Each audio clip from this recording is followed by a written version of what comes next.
Hello, hello. Welcome back. I missed you, and I literally I gotta log in on this. Because OBS just updated. Alright, we're continuing this today, and again, I do promise to stream this for a bit longer tomorrow.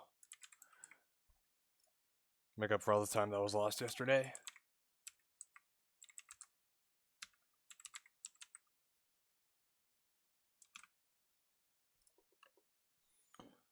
Alright.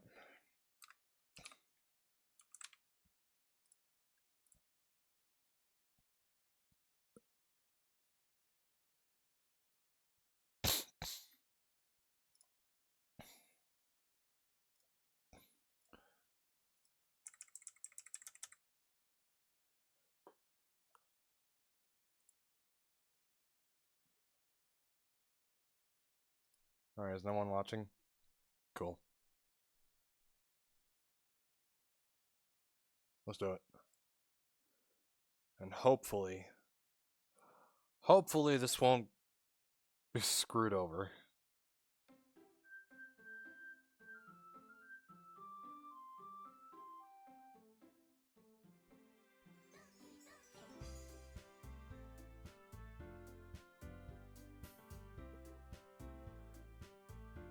Alright.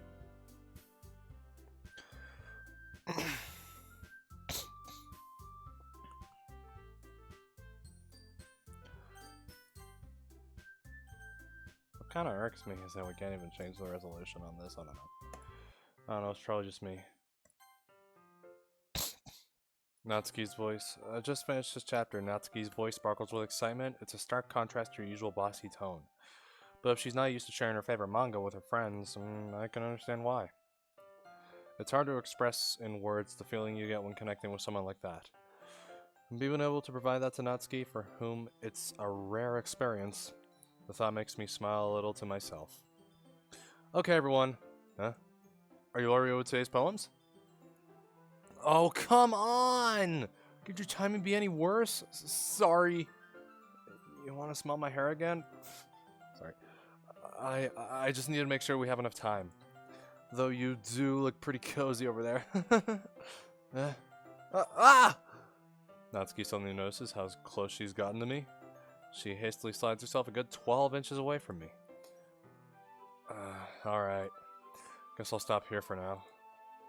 I close the book and hand it towards Natsuki. You're just giving it back? Don't you want to know what happens? Yeah, but Monica just said, don't be dumb. Just take it home with you. Eh? Is that really alright? I say that mostly because I really didn't plan on using my spare time to read this. Well, of course. It would take forever to finish if you didn't take it home. Just finish that one before tomorrow so we can start the next one. And if it gets bent, I'll kill you. By tomorrow? I only got partway through the volume so far. I might fall behind on some shows if I try to get through this. But I suppose it's a necessary sacrifice in exchange for seeing Natsuki's enthusiastic face. Or am I more scared of what'll happen if I don't finish it? Alright then. I stand up. I return to where I put my stuff and carefully slip the book into my bag. Who should I show my poem to first? Well, I tried writing that poem for Natsuki, so let's show it to her. Natsuki reads my poem. She keeps glancing at me, then back at the poem. But now she must have read it more than once. Aren't you supposed to be bad at this? Is that a compliment? No, I mean, you know... Natsuki struggles to find the words she wants. I just expected a lot less after what you showed me yesterday. That's all. Well, I guess I just got lucky with this one. Yeah, exactly. You just got lucky, you know? Don't get used to it. You won't always manage to write poems this cute. I mean, well written. No, I mean... so that's how it is. My poem is cute? No! Why are you smiling? It's not like I like cute things! Natsuki shoves my poem back towards me. Reading it again, I decided that it's not so great after all. It's too cute and doki doki. Nope, roll the credits. It would only impress, you know, girls who like those kinds of things. For some reason, Natsuki is incredibly easy to see through. Well, anyway, you're gonna read mine now, right? Judging by your taste, you'll probably like it a lot. You'll probably learn something too. Don't forget who the real pro is. You know what I heard about Amy? Amy likes spiders. Icky, wriggly, hairy, ugly spiders. That's why I'm not friends with her. Amy has a cute singing voice. I heard her singing my favorite love song. Every time she sang the chorus, my heart would pound to the rhythm of the words. But she likes spiders. That's why I'm not friends with her. One time I hurt my leg really bad. Amy helped me up and took me to a nurse. I try not to let her touch me. She likes spiders, so her hands are probably gross. That's why I'm not friends with her. Amy has a lot of friends. I always see her talking to people. She probably talks about spiders. What if her friends start to like spiders too? That's why I'm not friends with her. It doesn't matter if she has other hobbies. It doesn't matter if she keeps it private. It doesn't matter if it doesn't hurt anyone. It's gross. She's gross. The world is better off without spider lovers. And I'm gonna tell everyone.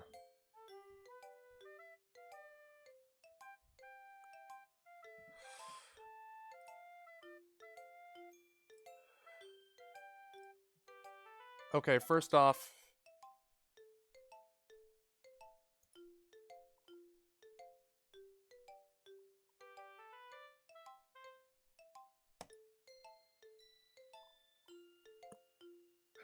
Yeah, spooky stuff. And good evening.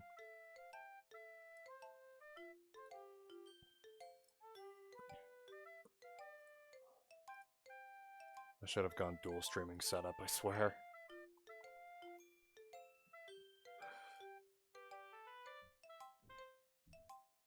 Hey, look, the stream froze, cause, whatever. Okay, I think I'll just, hold on, let me fix this up.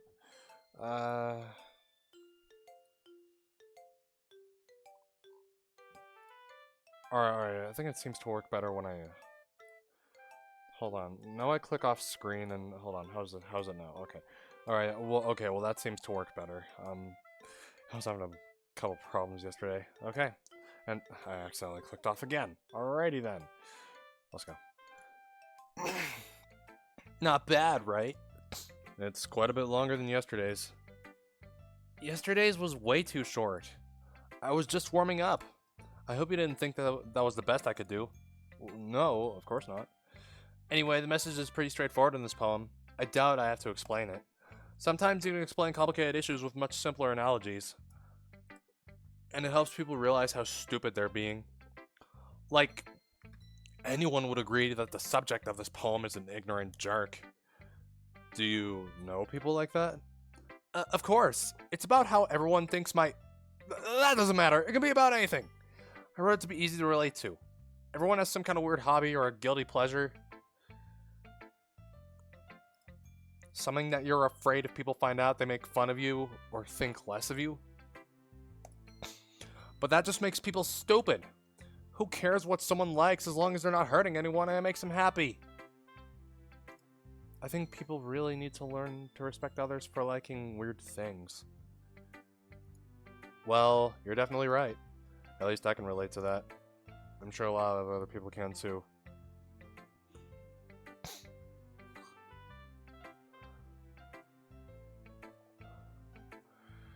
What's a really weird game in my Steam library? Let me see. I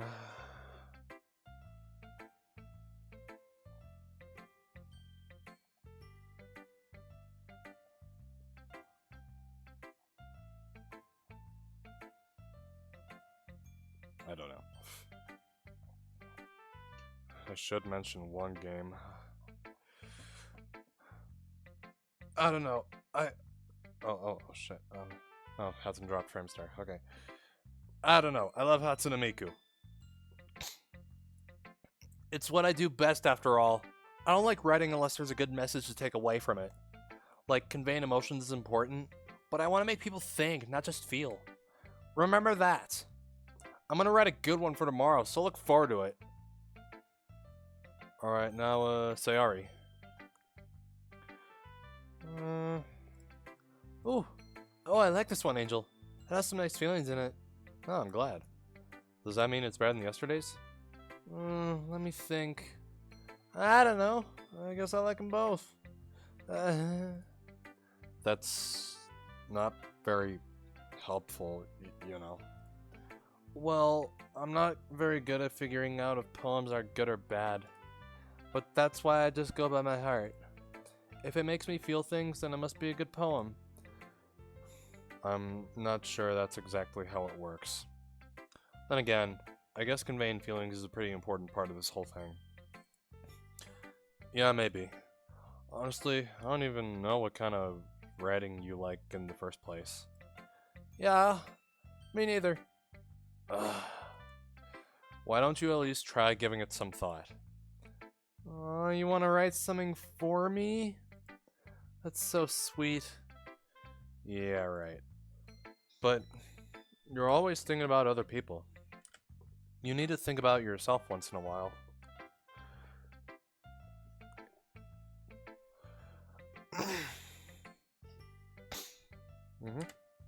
If you don't, you might end up getting hurt at some point.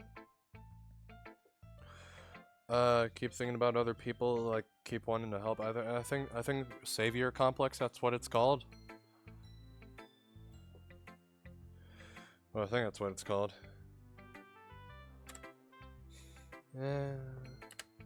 Well, I don't really know what you mean, but I'll try to keep it in mind. Well, whatever. Anyway, let's see. I guess I like, happy poems? Wait, sometimes I like sad poems too. Sometimes a little bit of both. There's a word for that, right? What's the word I'm looking for? Oh, bittersweet. Yeah, I like things that are happy, things that are sad. Happy and sad? I can't see you liking something sad, Sayori. Well, I like happy the most, but sometimes when you have a little rain cloud in your head, a sad poem can help give the rain cloud a little hug and make a nice happy rainbow. Sayori, that's unexpectedly poetic. It is? Maybe I'm getting better expressing my feelings after all. Oh, thanks, Angel. I should go write that down then. You can read my poem now, okay? Bottles. I pop off my scalp like the lid of a cookie jar. It's the secret place where I keep all my dreams. Little balls of sunshine all rubbing together like a bundle of kittens. I reach inside with my thumb and forefinger and pluck one out. It's warm and tingly, but there's no time to waste. I put it in a bottle to keep it safe, and I put the bottle on the shelf with all of the other bottles. Happy thoughts, happy thoughts, happy thoughts, and bottles, all in a row. My collection makes me lots of friends. Each bottle a starlight to make amends. Sometimes my friend feels a certain way. Down comes a bottle to save the day. Night after night, more dreams. Friend after friend, more bottles. Deeper and deeper my fingers go. Like exploring a dark cave, discovering the secrets hiding in the nooks and crannies. Digging and digging, scraping and scraping. I blow dust off my bottle caps. It doesn't feel like time elapsed. My empty shelf could use some more. My friends look through my locked door. Finally, all done, I open up, and in come my friends. And they come, in such a hurry. Do they want my bottles that much? I frantically pull them from the shelf, one after the other, holding them out to each and every friend. Each and every bottle. But every time I let one go, it shatters against the tile between my feet. Happy thoughts, happy thoughts, happy thoughts, and shards all over the floor. They were supposed to be for my friends who aren't smiling. They're all shouting, pleading something. But all I hear is echo, echo, echo, echo, echo inside my head.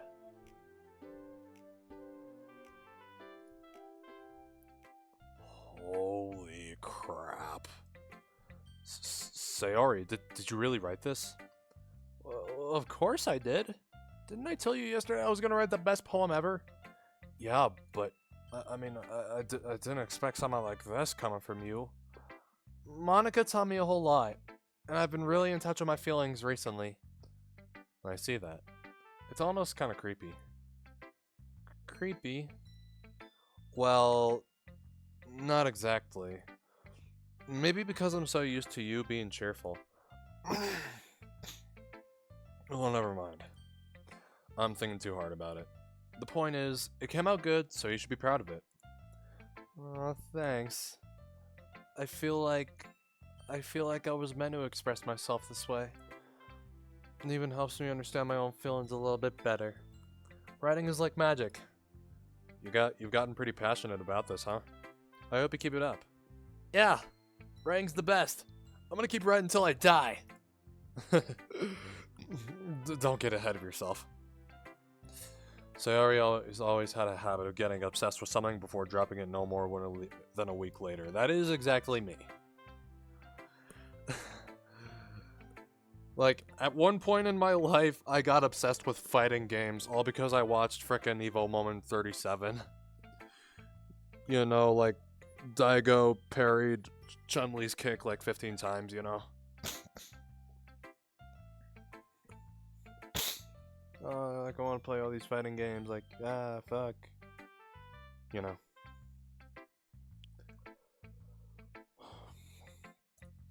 I wonder if this is one of those times. But seeing the passion in her eyes makes it hard for me to be pessimistic. Alright, now, Yuri. let's see what you've written for today. This is pretty good, Angel. Were you influenced by seeing everyone else's writing styles yesterday? I guess you could say that. I was also a bit surprised by how differently everyone writes, so I respect you for trying new things. You don't need to be afraid to be a little bit more daring. Metaphors can go a long way. Don't feel like you need to work your brain like turning a bunch of gears. Try letting your mind wander through your feelings, and write down the things you see and hear. That's one way to truly enable your reader to see into your mind. It's a very intimate exercise. I see. That's a certainly interesting technique. Thanks for sharing. I have, well, an example of that if you'd like to read it. Of course. Is this the poem you wrote for the day? Yuri nods and timidly hands me her poem.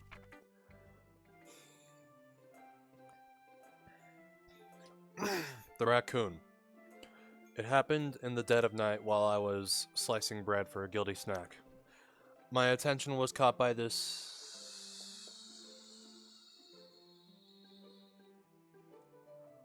scattering of a raccoon outside my window. That was, I believe, the first time I noticed my strange tendencies as an unordinary human. I gave the raccoon a piece of bread, my subconscious well aware of the consequences, well aware that a raccoon that is fed will always come back for more. The enticing beauty of my cutting knife was the symptom. The bread, my hunger, curiosity, the raccoon, an urge. The moon increments its phase and reflects that much more light off of my cutting knife. The very same light that glistens in the eyes of my raccoon friend. I slice the bread, fresh and soft. The raccoon becomes excited.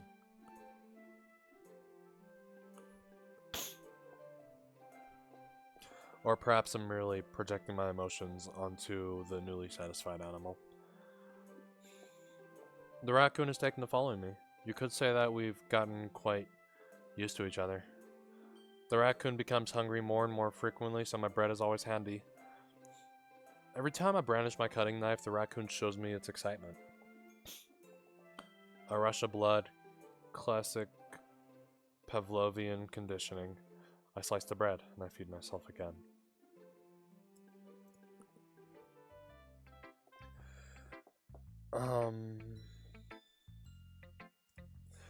I was a little more daring with this one than yesterday's.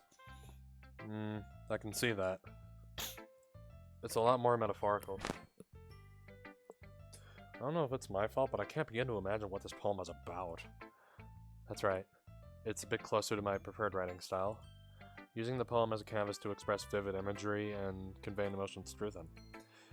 Yeah, if I take it at face value, then I can't even figure out what it's supposed to mean. Well, I think it's something that different people can relate to in their own way. I wanted to express the way it feels for me to indulge in my more unusual hobbies. It's those sorts of things I'm usually forced to keep to myself, so I sometimes enjoy writing about them. Huh? That's funny. Didn't Natsuki also write something about that? About someone being ridiculed for a strange interest?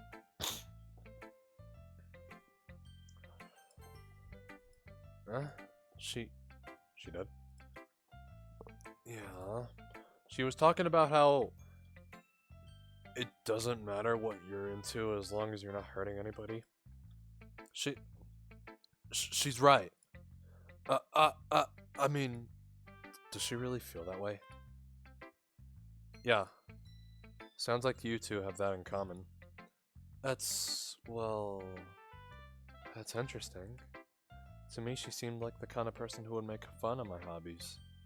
But I suppose it's my fault for judging, isn't it? No, please don't tell her I said that. Don't worry, I have no reason to. Okay. Well, thank you for sharing it with me. After all, if I hadn't learned to embrace my own weirdness, I would probably hate myself. I might be ranting a little bit now, but I'm glad that you're a good listener. Monica. Hi again, Angel. How's the writing going? Alright, I guess. I'll take that, as long as it's not going bad. I'm happy that you're applying yourself. Maybe soon you'll come up with a masterpiece. I wouldn't count on that. You never know. Want to share what you wrote for today? Sure. Here you go. I give my poem to Monica. Alright. I like it, Angel. Really? It's a lot cuter than I expected. Ah, jeez. No. It kind of makes me think of something Natsuki would write. And she's a good writer, too. So, take that as a compliment. If you say so. Yep. By any chance, have you read anything by Shel Silverstein? Maybe a long time ago. He's famous for telling all kinds of stories in just a few simple words. His poems can be funny, endearing, or even sad. And sometimes they're only a few lines long. They might even feel like they're written for kids, but if you think about them, they can express views of the world that would apply to anybody. I see. So you're saying that Natsuki is kind of like that? Sort of. Maybe she's not an expert, but you probably won't find much filler in her poems. They might be easy to write, but they're super challenging to get the meaning, though. So I can see why it would be your kind of poem to explore. But anyway.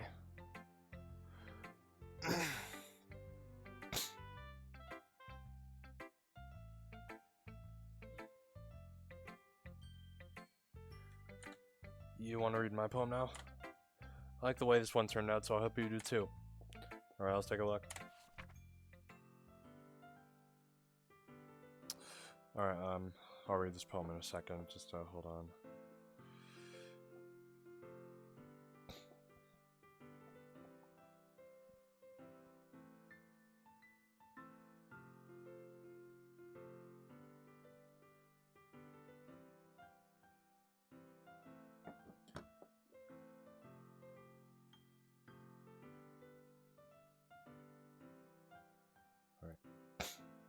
Save me. The colors, they won't stop. Bright, beautiful colors. Flashing, expanding, piercing. Red, green, blue. An endless cacophony of meaningless noise. A noise that won't stop. Violent, grating waveforms. Squeaking, screeching, piercing. Sine, cosine, tangent. Playing a chalkboard on a turntable. Like playing vinyl on a pizza crust. An endless poem of meaningless.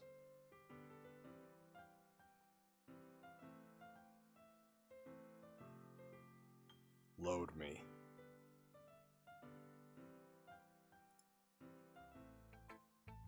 Okay.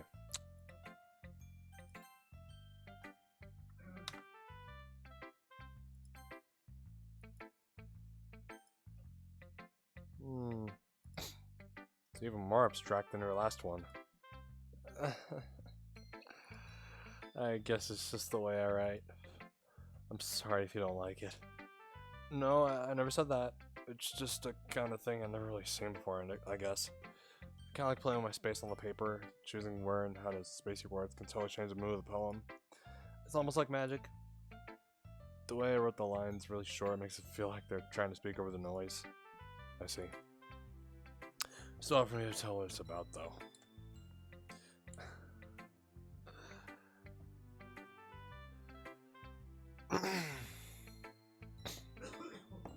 Sometimes asking what a poem is about isn't the right question.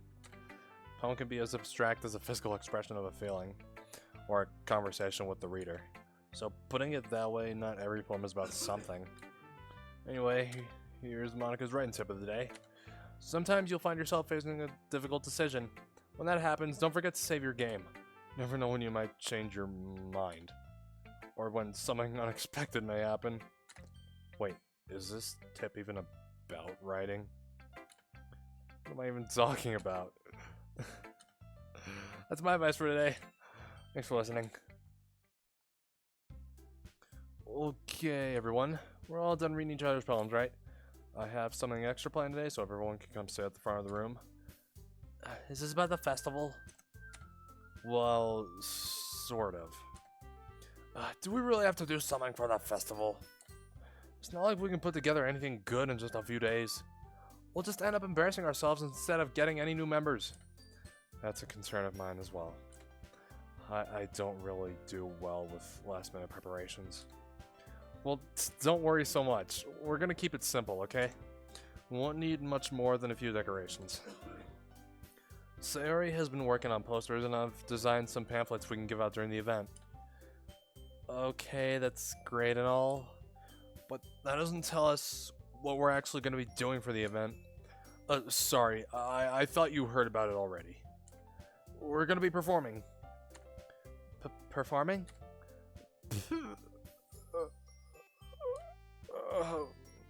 Monica. Yeah, we're going to be having a poetry performance. Each of us are going to choose a poem to recite during the event. The cool part is we're also going to let anyone else come up and recite poems too. Sayori's putting it all in the posters in case anyone wants to prepare ahead of time. Sayori, who's been coloring a poster, holds it up for us to see. Are you kidding me, Monica? You didn't already start putting those posters up, did you? Well, I did. Do you really think it's that bad of an idea? Well, no. It's not a bad idea. But I didn't sign up for this, you know. There's no way I'm gonna be performing in front of a group of people like that. I agree with... Sorry. I agree with Natsuki. Yeah, I do too. I could never, in my life, do something like that. Imagining it, Yuri shakes her head in fear. Guys... No, Sayori. I understand where they're coming from. Remember that Natsuki and Yuri have never shared their poems with anyone until just a couple of days ago. It's a lot to ask for them to recite their poems out loud to a whole room full of people. I guess I kind of overlooked that. So, I'm sorry.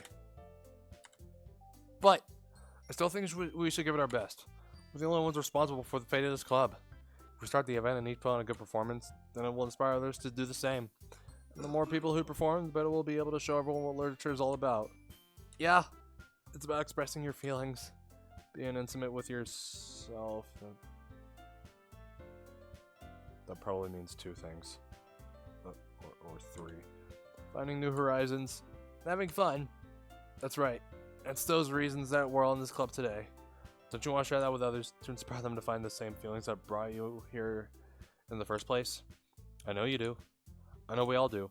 And if all it takes is standing in front of the room for 2 minutes and reciting a poem, then I know you can do it. Natsuki and Yuri remain silent. Sayori looks worried. I guess that leaves me no choice. I agree. I don't think it's too much to ask. I think that Sayori and Monica have been trying really hard to get new members. The least we can do is help them out a little bit.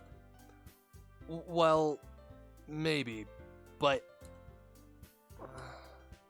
It looks like Natsuki doesn't have any arguments left. Okay, fine. I guess I'll just have to get it over with. Alright. Hello, Blue. Thanks, Natsuki. What about you, Yuri? Yuri dejectedly glances around at everyone else's expectant faces. I guess I don't really have a choice. Whose angle? That's everyone! You're the best, Yuri. This club is seriously gonna be the death of me. Oh god. You'll be fine, Yuri. But anyway, let's move on to the main event. I want each of you to choose a poem of yours. We're gonna practice reciting them in front of each other. No way! Monica! This is too sudden! Well, if you can't recite your poem in front of the club, how do you expect to do it in front of strangers? Don't worry. I'll start off to help everyone feel a little more comfortable. Can I go next? Of course. Now, let's see. Monica flips through a notebook to a specific poem she has in mind for herself. She then stands behind the podium. The title of this poem is The Way They Fly. Monica begins reciting her poem. Her clear, confident voice fills the room. More than that, her inflection is pristine. She knows exactly how to apply emotion behind each line she recites, bringing the words to life. Is this something she's done before, or is she simply a natural? I glance around me. Everyone has their eyes on Monica. Sayori looks amazed. Yuri has an intense expression on her face that I don't understand. Finally, Monica finishes the recitation. The four of us applaud. And then she's all like, wait, what is this? What the hell? Why are you barbarically pressing hands together? What is this? Yeah, I stole that joke from Game Grumps, I'm sorry. Monica takes a breath and smiles. That was so good, Monica. Thank you very much. I mean, I was just hoping to set a good example. Ready to go next, Sayori? I'll go next. Yuri's fired up all of a sudden. Yuri clutches a sheet of paper between her hands and stands up. Keeping her head down, she walks quickly over to the podium. This poem is called... Yuri anxiously glances at each of us.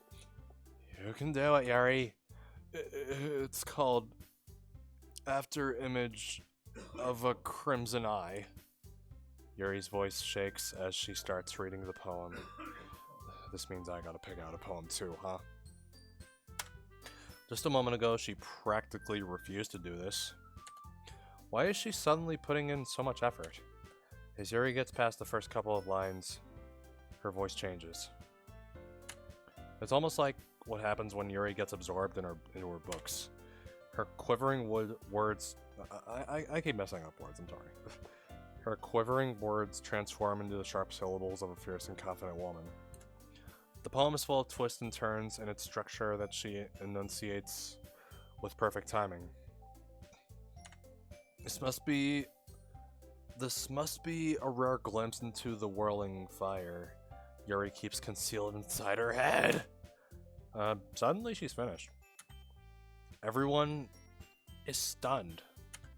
Yuri snaps back into reality and glances around her as if she bewildered even herself.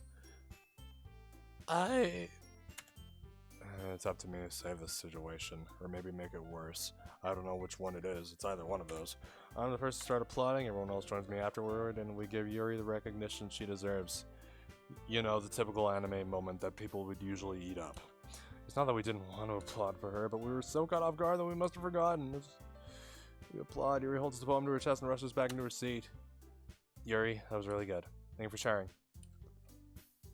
Well, looks like Yuri's down for the count. I'd be too. Okay, I guess I'm next then. Sayori hops out of her chair and cheerfully walks to the podium. This one's called My Meadow. Sorry, I giggled. Sayori. It's a lot harder than I thought. How'd you guys do it so easily? Try not to think of it like you're reciting to other people. Imagine you're reciting it to yourself like in front of a mirror or in your own head. It's your poem, so it'll come out the best that way. I see. Okay then. Sayori begins her poem. Somehow it feels like her soft voice was made as a perfect match. The poem isn't aimlessly cheery like Sayori is. It's serene and bittersweet. If I were to read this on paper, I probably wouldn't think much of it. But hearing it come from Sayori's voice almost gives it a whole new meaning. Maybe this is what Sayori meant when she said she likes my poems. It's like I get to reach more deeply into someone I thought I knew through and through. Sayori finishes, we applaud. I did it! Good job, Sayori. Even Angel liked it. I guess that's a good sign. What does that even mean? It came out nicely, Sayori. The atmosphere of the poem fits you really nicely. But it might be that other poems wouldn't work quite as well with that kind of delivery. I don't really understand. In other words, I've seen poems of yours where that sort of gentle delivery wouldn't work as well. Okay, I've chosen a poem to read. They might need a little more force behind them, depending on what you're reading. Oh, I know what you mean. Well, I've been practicing that kind of thing. It's just embarrassing to do it in front of everyone.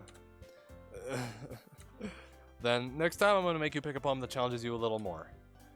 We don't have much time before the festival, you know? Okay. Now, who's next? Natsuki? Don't make me go before Angel. It's not like I can compare to you guys anyway. Might as well let Angel lower everyone's standards a little before I have to do it. Natsuki. It's fine. I might as well get it over with. Well, it's not like I have much of a selection of what to read. To tell the truth, I have a huge selection. I'll just have to go with what I wrote for today. I stand up and step in front of the podium. Everyone has their eyes on me, making me feel terribly awkward. I recite my poem. Alright. This one I stole from someone else. This one is called Downpour Girl. Half asleep in an open grave, I'm gazing into the sky, carving her shape in the dark clouds. I want her to drown me in her poison. I thought she was sewing up my wounds, but she was really planting tumors inside.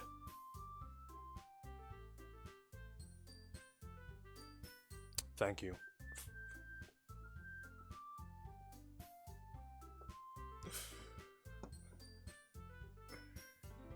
You're probably where that's coming from. It comes from a band named Pig Destroyer. I love that band. Okay. Since I'm not exactly confident in my own writing, it's hard to put energy into it. Despite that, once I finish, I receive applause anyway. Sorry, I'm not as really good as everyone else. Don't worry about it so much. I think it's less about your abilities and more about your lack of confidence in your writing. Maybe a bit more about your plagiarism, because I definitely know that poem. I've heard it before. That's something that will improve over time, though. Yeah, maybe. Alright then. That just leaves you, Natsuki. Yeah, I'm going. Natsuki begrudgingly gets out of her seat and makes her way to the podium. The poem is called... It's called... Why are you all looking at me? Because you're presenting. Anyway, the poem is called Jump. Natsuki takes a breath. When she starts reciting the poem, her sour attitude disappears a little. While she's still a little unenthused, her poem has a rhythm and rhyme to it. It's Natsuki's trademark style, and it works surprisingly well when spoken aloud. The words feel like they bounce up and down as if giving life to the poem. Natsuki finishes, everyone applauds. She huffs back to her seat. Well, that wasn't so bad, was it? Easy for you to say. You better not make me do that again. Well, do you at least feel prepared enough to recite a poem in front of other people? I mean, doing it in front of other people will be way easier. I can put on whatever face I want for other people. When it's just my friends, it's just embarrassing. Oh, that's a surprise, Natsuki. I think it'll be the other way around for me. Well, that's just how it is, so... Well, I guess in that case, you won't have much to worry about for the festival. That said, I want to thank everyone for coming through. It might be hard, but I hope that you all have an idea of what it's like now. Make sure you pick a poem and get enough practice for the festival, okay? I'll be making pamphlets, so let me know ahead of time what you'll be reciting. Jeez. I should probably find some other poem to recite instead. That's fine too. It doesn't have to be your own. I'm already pleasantly surprised that you're putting in all this effort for the club. It makes me really happy. What is this thing in my face? Okay, I'm gonna make a bunch of... Okay, what is with Monika and Monika's hair and Natsuki? Like, seriously, like... I don't know. Yeah, no problem. Okay, everyone. I think that's about it for today. I know the festival's coming up, but let's try to write poems for tomorrow as well. It's been working out really nicely so far, so I'd like to continue that. As for the festival, we'll finish planning tomorrow, and then we'll have the weekend to prepare. Monday's the big day. I can't wait. I can do this. I can do this. Alright. I stand up. There's no way I'll be able to find the same enthusiasm as Sayori and Monika, but I'll do my best to get through it. If it's for the sake of the club and impressing Monika, then I'll have to do my best. Ready to go, Sayori?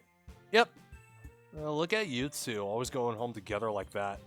It's kind of adorable, isn't it? Oh, jeez, you guys. Don't make such a big deal out of it. It must be a little nice, though. Well, how am I supposed to respond to that? It's okay, Angel. You don't have to say it. Whatever. Let's go already. I walk home with Sayori once more. Even though it's only been a few days, a lot of things have already changed. But today, Sayori is being a little quieter than usual on the way home. Hey, Sayori. Sorry, I was spacing out. No wonder. I was thinking about someone from earlier. I like how we get Sayori fumbles with her words. So, let's just say that one day, Natsuki asked to walk home with you. Huh? What would you do? What kind of question is that? You're kind of putting me on the spot here. I'd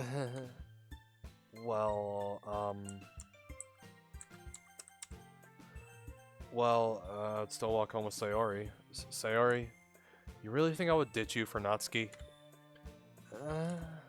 But she's so cute and fun to be around. Jeez. I already see her in the club every day. Besides, you always seem to really like going home together. I wouldn't just ruin that for you. You're so silly, Angel. You think about me too much sometimes.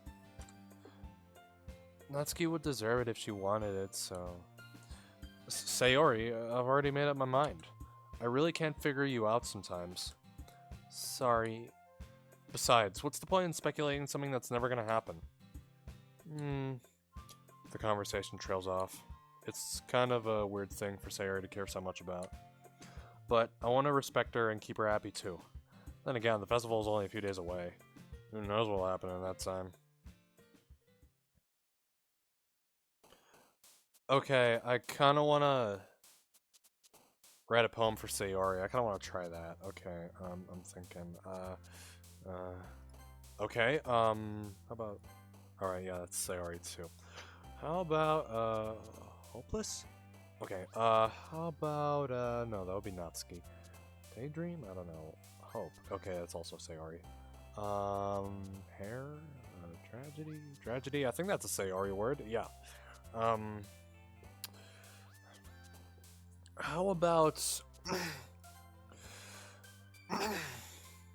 Warm? Okay. No, it's probably Yuri. No, I know death is a Sayori word. Yeah. How about promise? Yeah. Entropy? Unending? Okay, that's a Yuri word. Okay. Pain. Dead. Okay, at least one more Yuri word. And we'll maybe throw a Natsuki word in. No, that's not a Natsuki word. Okay. Throw a Natsuki word in there. Okay. Lazy? Okay. How about love? It's more the simple words. Calm. Prayer? Okay. Oh man, I'm the last one here again. Don't worry, I just walked in too. Were you practicing piano again? Yeah. You must have a lot of determination. Starting this club and now picking up piano. Well, maybe not determination, but I guess passion. Remember that the club wouldn't be here if it wasn't for all of you. And I'm super happy that you're all willing to help out for the festival too. I can't wait for the festival, it's gonna be great. Huh? Weren't you complaining about it just yesterday, Natsuki? Well, yeah, I'm not talking about our part of the festival, but it's a whole day of school where we get to play and eat all kinds of delicious food. You sound a bit like Sayori all of a sudden. Monica, do they usually have fried squid? Hey. Hi, babe.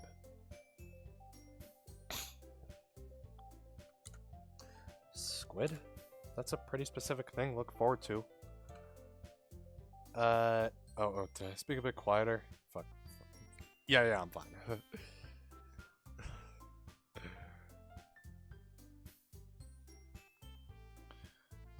And it's not because of the long day I had. Alright. That's a pretty specific thing to look forward to. Oh, come on! Are you saying you don't like squid? You, of all people? I didn't say I don't like it. Besides, what do you mean by you of all people? Because it's right in your name, Monica.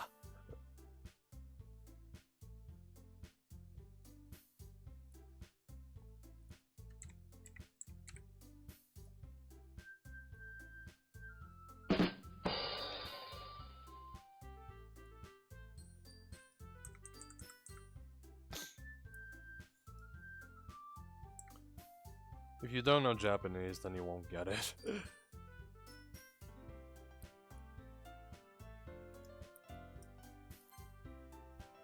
You get it? You get it, okay. That's not how you say my name at all! Also, that joke makes no sense in translation.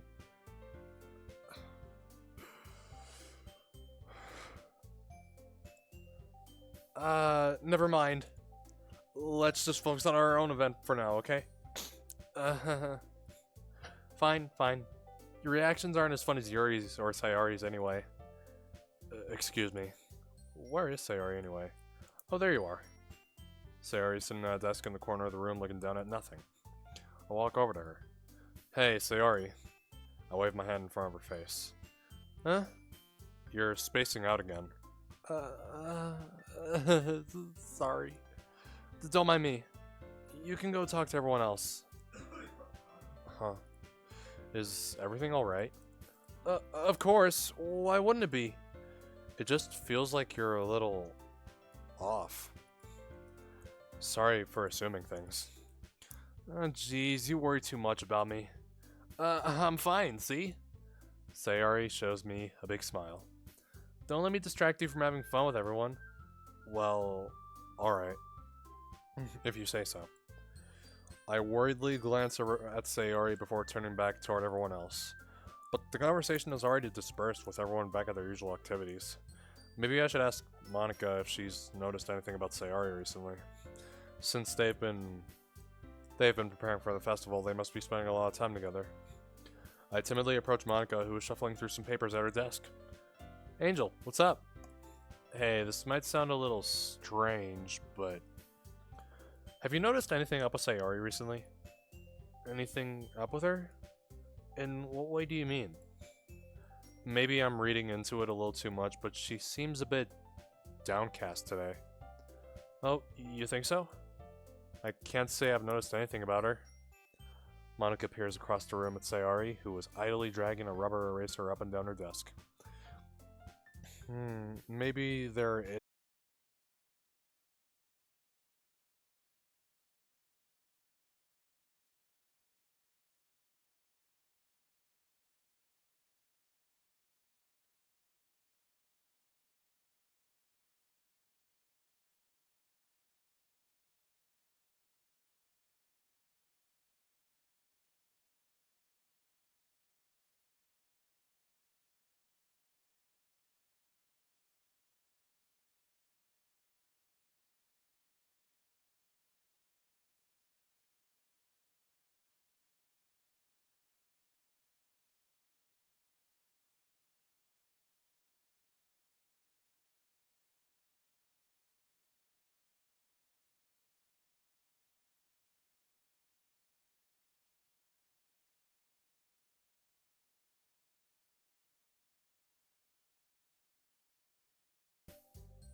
Shit, we back?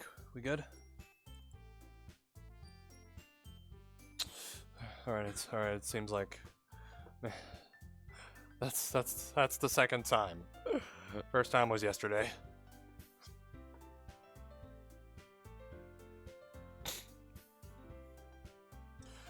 Let me check Task Manager. Hold on. Oh, the CPU skyrocketed to 100% for a bit. The Ethernet, No, there can't be anything wrong with the Ethernet, no.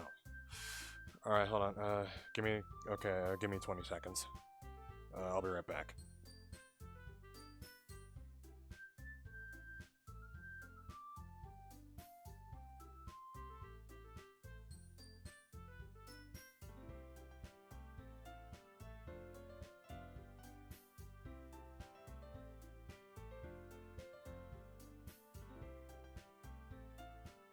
Okay. All right. Well, okay. We're all good. All right. Well, back to the game. Did I miss anything? Okay. All right. I'll do it. I'll go from the part I disconnected from. Maybe there is something on her mind, but I'm surprised I'm not the one asking you, Angel. You certainly know her a lot better than I do. Yeah, but she's never really like this. She's always talked to me about things that bothered her, but this time when I asked her, she was really dismissive. Sorry, I know it's not your problem. I just wanted to ask if you knew anything, so I'll drop it now. No, it's important to me too. I mean, I'm also friends with her, and I also care about the well-being of my club members, you know? Maybe I'll try talking to her myself. Huh? Are you sure about that? She seemed like she wanted to be left alone. Are you sure? Maybe she just has a hard time bringing it up with a person of interest. Person of interest? What do you mean by that? I'm saying that maybe the thing on her mind is you, Angel. Me? How on earth would you come to that conclusion?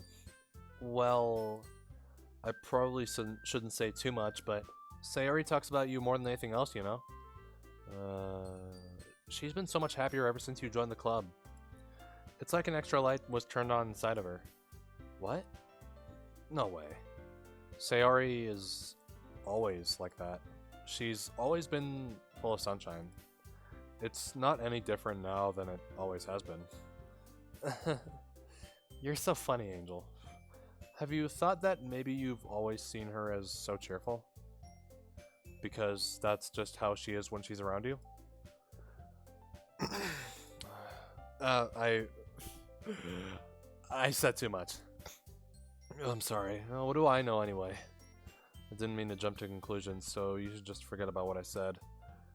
I'll try to talk to her, so try not to think about it for now. Alright. Monica smiles meaningfully. I know she said to forget about it, but I already know that I won't be able to get her words out of my head.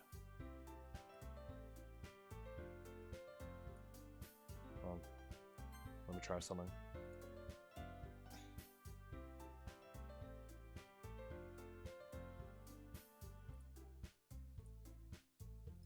Okay. Monica stands up from her desk and walks across the room to where Sayori is sitting. I watch her kneel down next to Sayori and gently talk to her, but she's keeping her voice so quiet that I can't hear from here. I sigh and sit myself down. I know Sayori told me not to worry about her and have fun with everyone else, but that's impossible to do when she's behaving like this. Exactly how much do I care about her that I'm letting this weigh me down so much?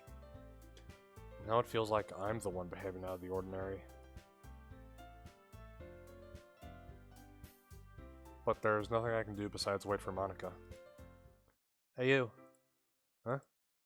I look up to see Natsuki next to me. Are you just gonna sit there and keep staring at nothing? There isn't that much time, so... sorry. I didn't mean to make you worry or anything. It's not like I'm worried. I was just... Natsuki glances down at her side. She's holding a volume of manga in her hand. Oh, that's right. Something just came up for a minute, but we can get started now. I won't make you wait any longer. Oh, jeez. Now you're making me feel like a jerk. If something's bothering you, then can you just tell me to leave you then you can just tell me to leave you alone, and I will. I mean... Assuming you didn't feel like talking about it or anything. She practically mumbles that last part. Nah. I'm probably making it seem like a bigger deal than it is. I gotta keep an eye on the bit rate now.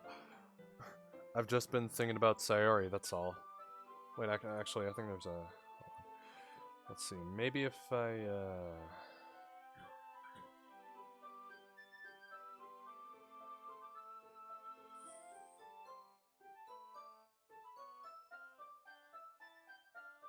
Alright, I'll figure this out later. I've I've just been thinking about Sayori, that's all. Sayori? Thinking about her? Yeah, she seems pretty down today. But she didn't want to admit it to me. So, I can't help but wonder if something happened to her.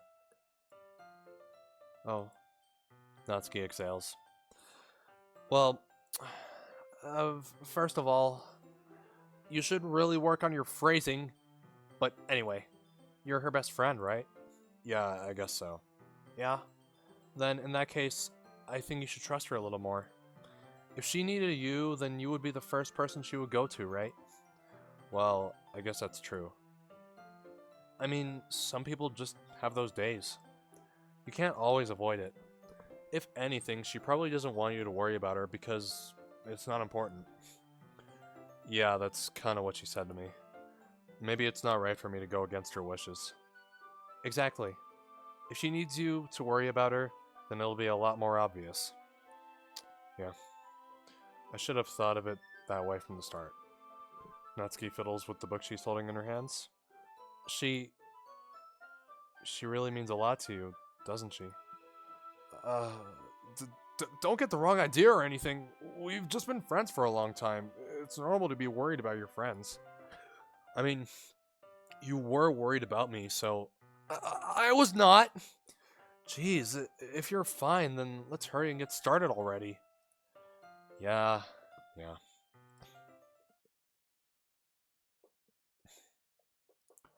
Okay, everyone. After some time passes, Monica calls out to the club room. Why don't we share our poems now? Before I know it, everything is back to normal.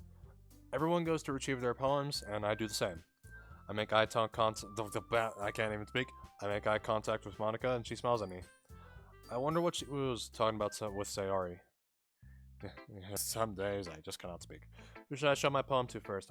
I know I'm not saying much in between, you know, like when I'm reading dialogue or something. Yeah, I know I'm not saying much, I'm sorry. But whatever. I don't know, I just kind of do that. It's just really hyper-fixated on the game or something. I don't know, it's just how I am. Alright, since I wrote the poem for Sayori, I'll show it to her. It's nice, I guess. Come on, I can already tell you don't like it. Well, you don't need to worry about what I think. After all, you wrote this for someone else, didn't you? No, I wrote it for you! Probably Yuri. Huh? I didn't write this for anyone specifically. Maybe. That's not really what I meant, though. But it's okay. You're making new friends, just like I was hoping. That makes me really happy. And you're happy too, right? In this club? Well, of course I am. Good. That's all that matters to me. Thank you, Angel. Sayori. Is there something wrong? Huh? No, nothing. I'm just a little tired today. Alright. Just tell me if you need anything. I will. Don't worry about me, okay? You can go play with everyone else now. If you insist. I'm gonna go home a little bit early today. Sayori. Tell Monica I wasn't feeling well, okay? I'll see you tomorrow. Before I can say anything, Sayori cheerfully walks out of the classroom humming to herself. Alright, so we don't get to read her poem today. Alright, show it to Yuri. Well done, Angel. You've definitely improved your writing over the course of these few days. Has my advice been helpful to you? Yeah. Definitely. I'm glad. Sharing our writing like this, it's a lot more fun and rewarding than I anticipated. I need to remember to thank Monica. I think we all felt a little awkward at first, but now it seems like everyone is enjoying sharing the writing and see what others think. I guess I can't really disagree. I was afraid this whole thing would be a chore, but it's a great way for me to spend some personal time with all the girls in the club. But it's been fun getting to know everyone and their writing, and I guess doing some writing myself. Well, have you learned anything about yourself, Angel? Huh? Well, you know, how I like to say that writing is a very personal way to get in touch with yourself. In the end, it doesn't matter if you're a good writer or a bad writer, and even my opinions are just opinions, you know? As always, I believe what's most important is exploring and discovering yourself. That's comforting. I'm kind of afraid of disappointing you in some way or another. Huh? Why me? Well, you're always sophisticated with your writing and have the most advice to share. Is that so? Yuri thinks for a good minute. That must be terrible. For me to have become someone whose opinion is fearsome. How unlikable of me. Yuri, it's not as bad as you're making it sound in your head. I just meant that I respect your opinion. I see.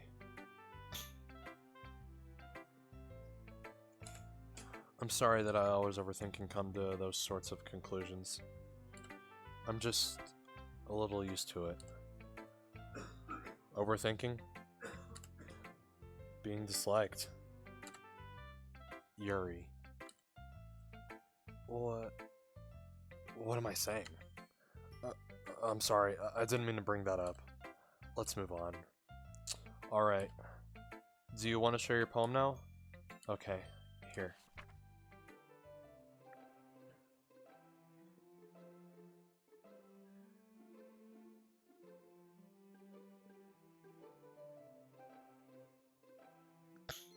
Alright, apparently this game is automatically set to 720p. Or 1280 by 1070, so... Can't even change the graphics options on this. Alright. Beach. A marvel millions of years in the making, where the womb of Earth chaotically meets the surface. Under a clear blue sky, an expanse of bliss. But beneath gray rolling clouds and endless enigma. The easiest world to get lost in is one where everything can be found. One can only build a sandcastle where the sand is wet. But where the sand is wet, the tide comes. Will it gently lick at your foundations until you give in? Or will a sudden wave send you crashing down in the blink of an eye? Either way, the outcome is the same. Yet we still build sandcastles. I stand where the foam wraps around my ankles, where my toes squish into the sand. The salty air is therapeutic. The breeze is gentle, yet powerful. I sink my toes into the ultimate boundary line, tempted by the foamy tendrils. Turn back and I abandon my piece to a road at the shore. Drift forward, and I return to Earth forevermore. No, I clicked off.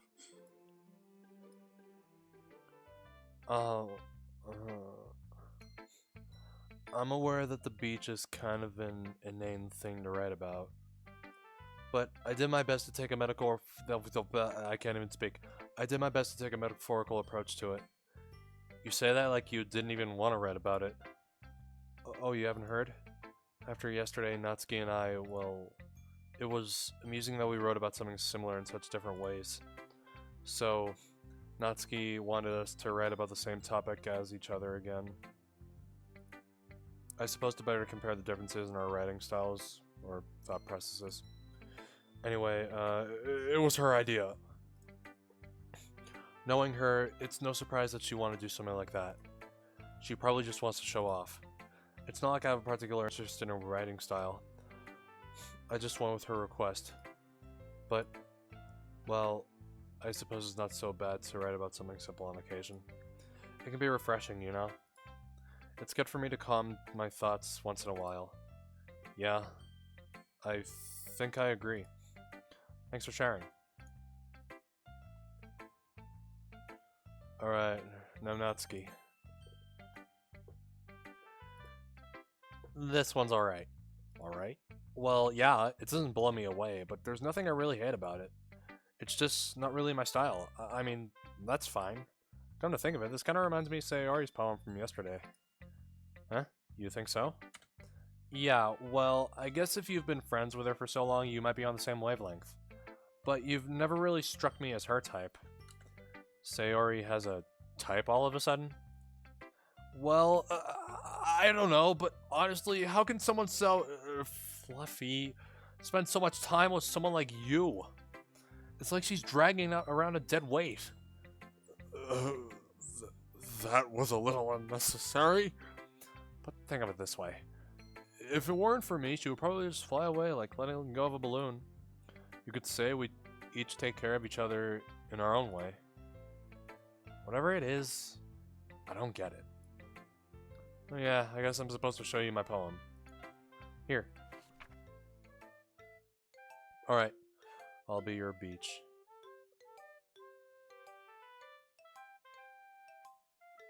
Your mind is so full of troubles and fears that diminished your wonder over the years.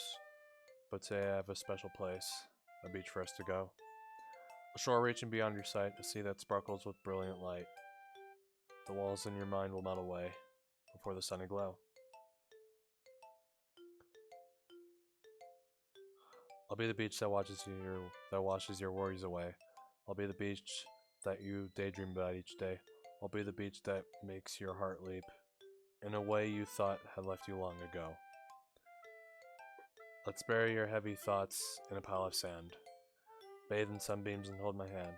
Wash your insecurities in the salty sea. Let me see you shine. Let's leave your memories in a footprint trail. Set you free in my windy sail. And remember the reasons you're wonderful when you press your lips to mine. I'll be the beach that washes your worries away.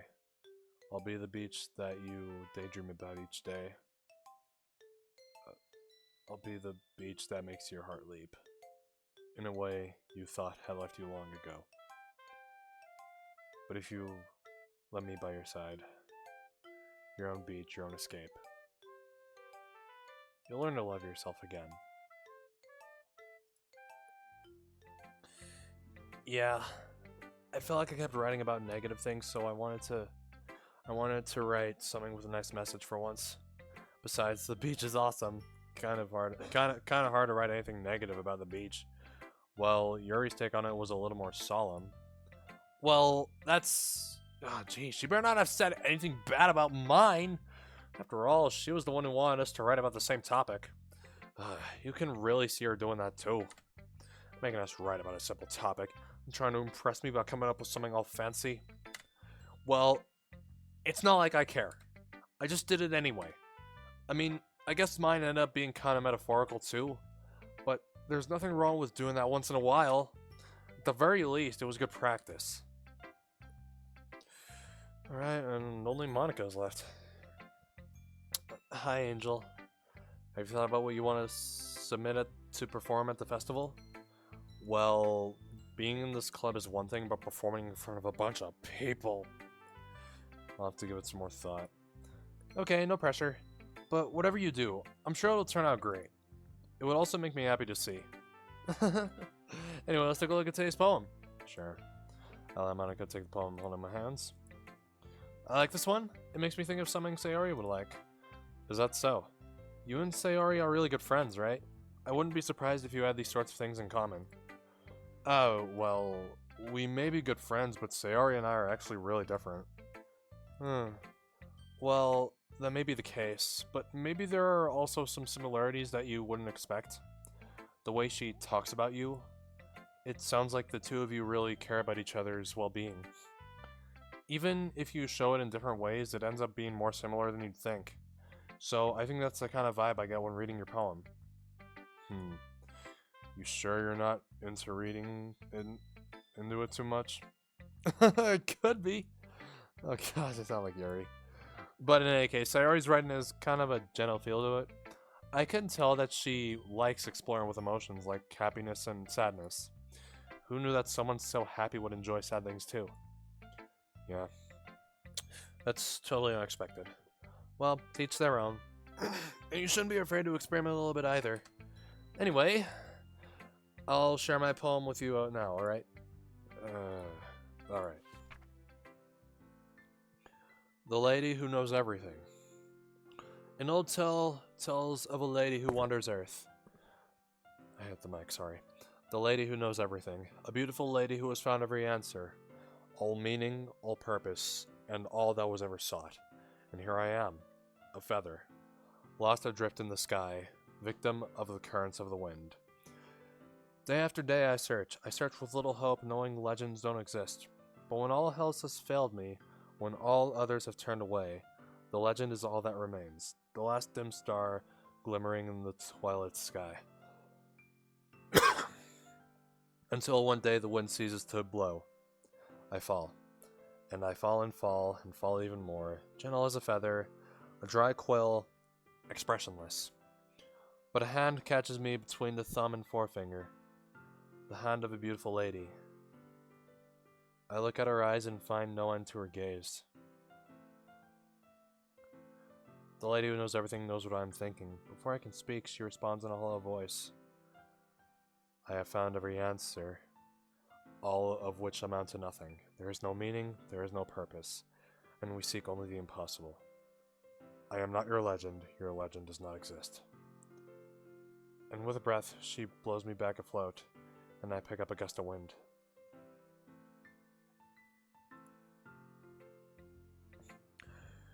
You know,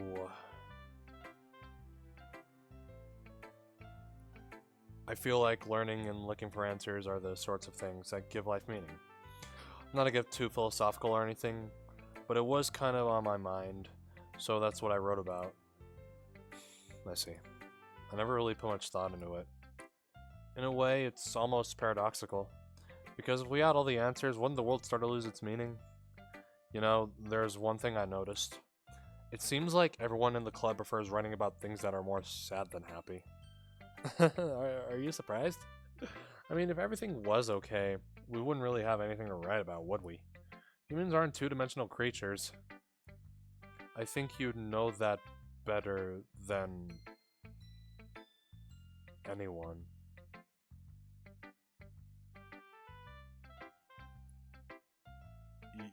You mean one-dimensional? Yeah, that. Anyway, here's Monica's writing tip of the day. Are you ever too shy to share your writing because you're afraid it's not that good? It can be really disheartening to get a lukewarm response to something you put so much into. But if you find other people who enjoy writing, then sharing becomes a lot easier. Because instead of just telling you that your writing is good or okay or bad, they'll want to focus more on everything that went into it and the things you can work on. It's much more encouraging that way, and it will make you want to continue improving. It's almost like having your own little literature club, don't you think? That's my advice for today. Thanks for listening. Okay, you three. We're all done sharing poems, right? Why don't we start figuring out... Oh, hold on a second. Is it just me, or did you say something strange just now? Huh? Something did sound a bit unusual. That's right. Going in your pocket? Alright, cool. You deviated from your usual catchphrase when addressing the club. Wait, where the hell can I... Okay, this doesn't go all the way back. How far does it go back? Okay. Catchphrase? I don't have a catchphrase. Oh, jeez. Why is the mood so weird today? Look, even Yuri isn't immune to it. Stagnating air is common foreshadowing that something terrible is about to happen. In your books, maybe? Look, the only thing different is that Sayori isn't here. It seems you're right. Oh, okay, I forgot she left. Sayori always helps lighten the mood a little bit, doesn't she? It's almost like everyone's balance is thrown off a little when she's not around. Where the hell did she run off to anyway? I thought she just went to pee. Natsuki, please show some decency. Oh, come on. She actually wasn't feeling too well and went home early. Oh, is that so?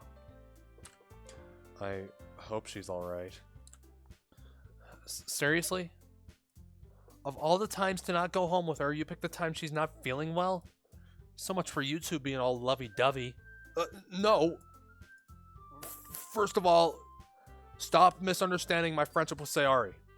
And second, she's kind of been avoiding me today, so I didn't want to force it. Oh. That curious expression coming from Yuri, of all people? Calm down, guys. I talked to her earlier. Everything is fine. What did she say? Anyway, we need to figure out the rest of the festival preparations, so let's decide what everyone will be doing this weekend. I already know what I'm doing. Oh, that's right. Natsuki will be making cupcakes, but we might need a lot of them in different flavors. Can you handle all that by yourself, Natsuki? Challenge accepted! And as for myself, I'm going to be printing and assembling all the poetry pamphlets. Sayori will be helping me design them. And as for Yuri... Yuri, you can... Huh? Guys... Can you help me come up with something for Yuri? I'm useless. No, that's not it at all. You're the most talented person here, you know.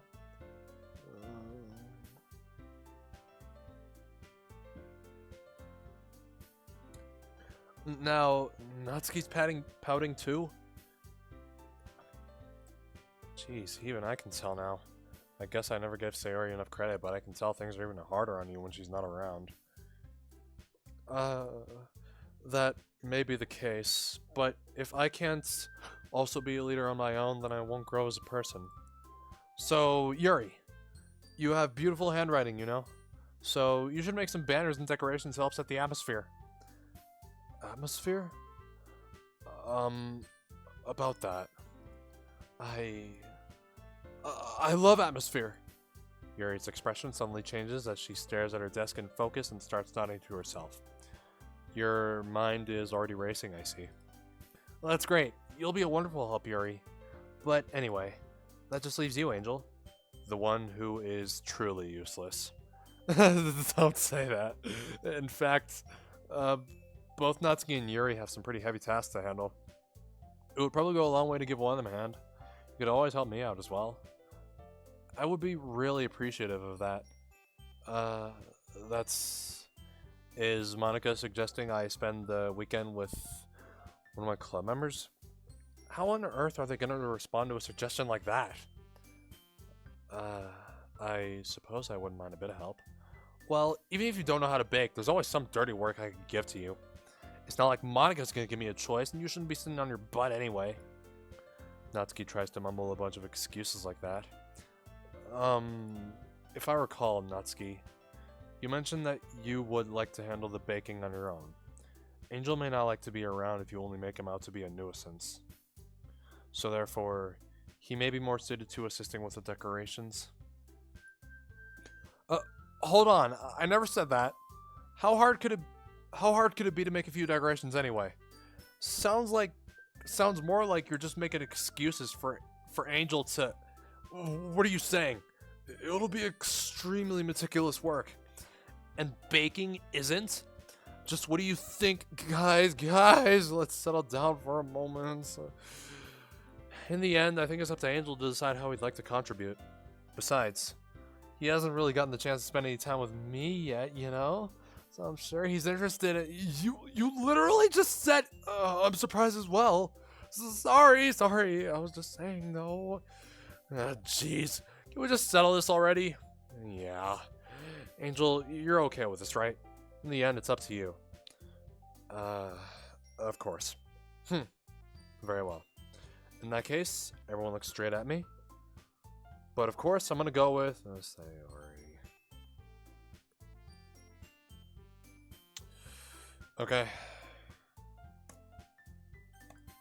Who should it be? I don't know. Okay, I mean, I've only ever chosen Yuri, to be honest. Well, but I'm thinking one of these. Who should I choose? I don't know. I mean, I was thinking Natsuki or Monica, but Sayori, actually, now I'm kind of thinking about Sayori.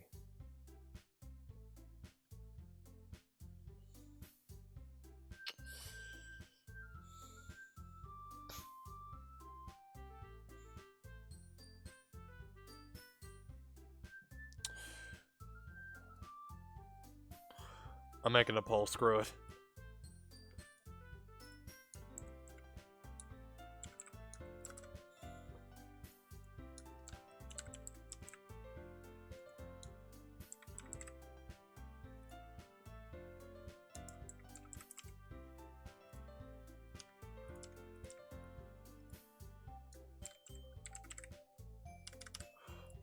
Alright, let's make this quick.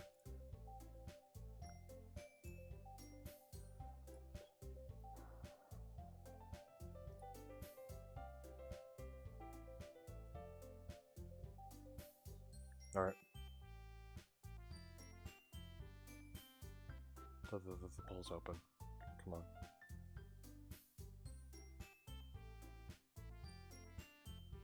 Please vote, come on. Look, I don't want to force anyone to do it. Fuck. Jeez. Oh, okay, no one's gonna vote? Oh, alright. And, oh, we got one for Natsuki. Again, I've only ever done Yuri. I've only chosen Yuri.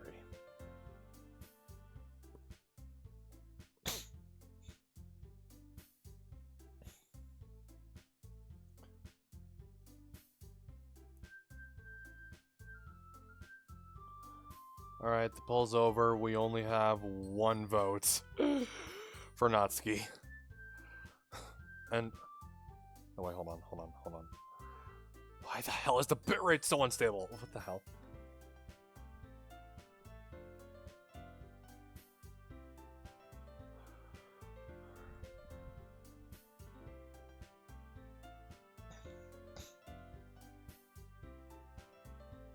The average stream bitrate is too high, it says.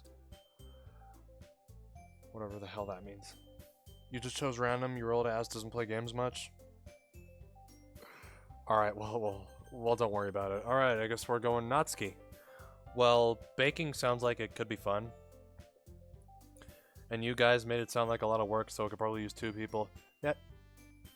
Hi, Monica. Hello. Don't worry! Baking is a ton of fun. You'll definitely agree. Just a minute ago, you were saying that. That's because... never mind, okay? Well, anyway. You'll be fine by yourself, right, Yuri? Of course. I'm used to it after all. That's... good. Even though Yuri is being melodramatic, it's a little hard not to feel bad. So, that's everything, right? Anything else we need to talk about? No, I think that's it. Are you guys excited? Yes! Everything except the performance is gonna be awesome! I don't think that really counts. What about you, Angel? Me? I guess you could say I'm interested to see how it'll turn out. That's good enough for me. What about you, Yuri? Yuri? She's still sulking. Natsuki starts pouting too. It's not... I mean, it's not that big of a deal or anything. Well, it might not be just that. I think that Yuri might just be feeling a little underappreciated in general. Having to come up with something for her to do and then nobody offering to help. That doesn't mean...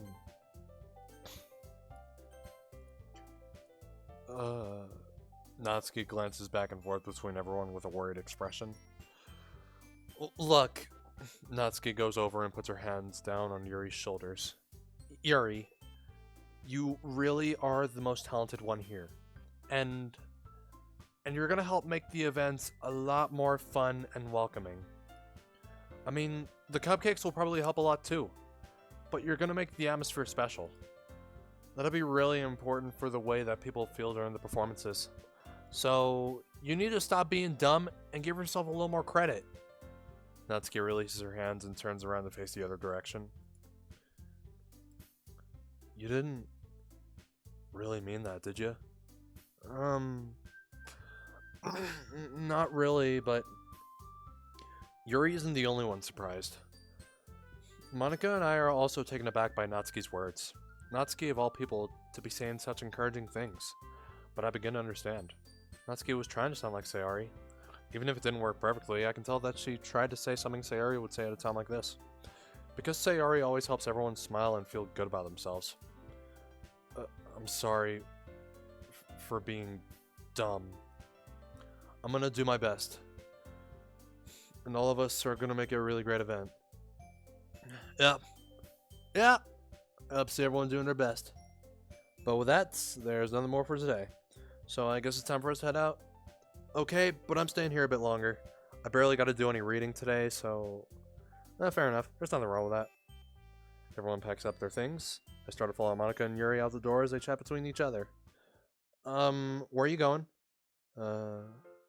We still need to figure out our plans for this weekend. You literally would have gotten home and realized that you didn't even have a way to contact me. Oh yeah, that's true. I have no idea how that slipped my mind. Jeez, good thing I stopped you. I'm giving you my number, okay? You better not make it weird or anything.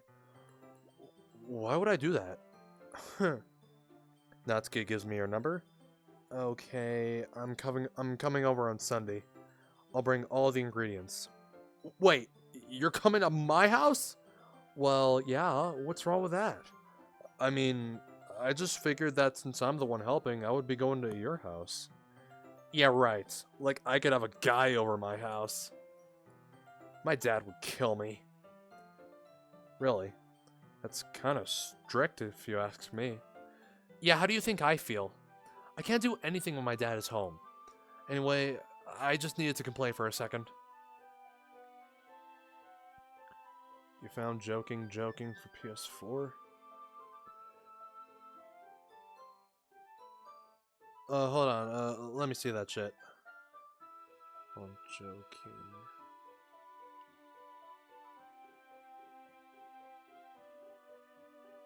Wait, don't you mean Still Joking? Because that's the only one I could find.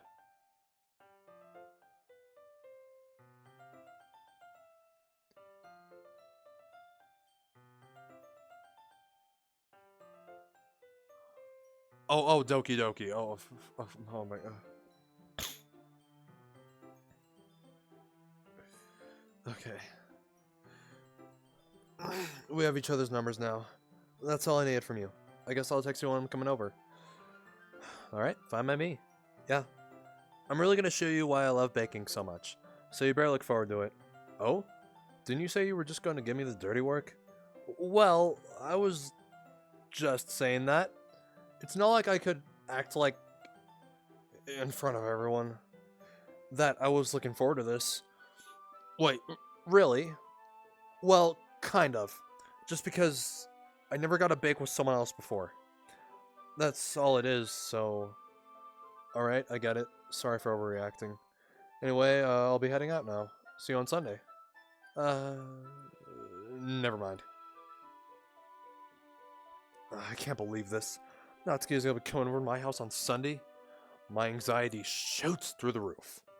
Even though I've gotten pretty used to handling her at this point, there's no telling what might end up happening when we're outside of school. More than that, she told me that she was looking forward to it. Is this a chance I have to make something happen between us? Or is it too early for that? Only time will tell. But until then, I won't be able to take my mind off it. I seriously can't wait. It's already Sunday. I've been getting increasingly anxious about Natsuki's upcoming visit. I keep telling myself there's no reason to be nervous, but it doesn't help much. I wonder if she'll act any different when it's just the two of us. Meanwhile, she's been texting me a lot. We sent each other one after exchanging numbers to double check, but it turned into conversation. She's almost a different personality on the phone, using tons of emoji and cute language. She also really likes complaining about things, but I kind of saw that one coming. But putting Natsuki aside, I haven't heard a thing from Sayori since he left club early the other day. It's not like we text each other all the time or anything, but I've been worried about her in the back of my mind, between what Sayori said and what Monica said. Is it really okay for me to put Sayori's feelings aside when she might need me? I decide to visit Sayori before Natsuki comes over.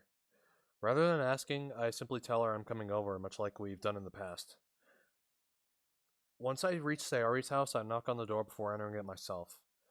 Again, we used to play so often that we've made it a habit of simply entering each other's houses like we were family. The house is quiet. Sayori isn't anywhere on the first floor, so I assume she's up in her room. It's already strange for her not to run down and greet me. I head up to her bedroom where I finally find her. Sayori? Hi, Angel. I sit down in her room. Sayori forces a smile, but it's easy to tell that she's different. There's a minute of silence between us. You haven't come over like this in a long time, have you? I guess you're right. It has been a long time. Not much has really changed, has it?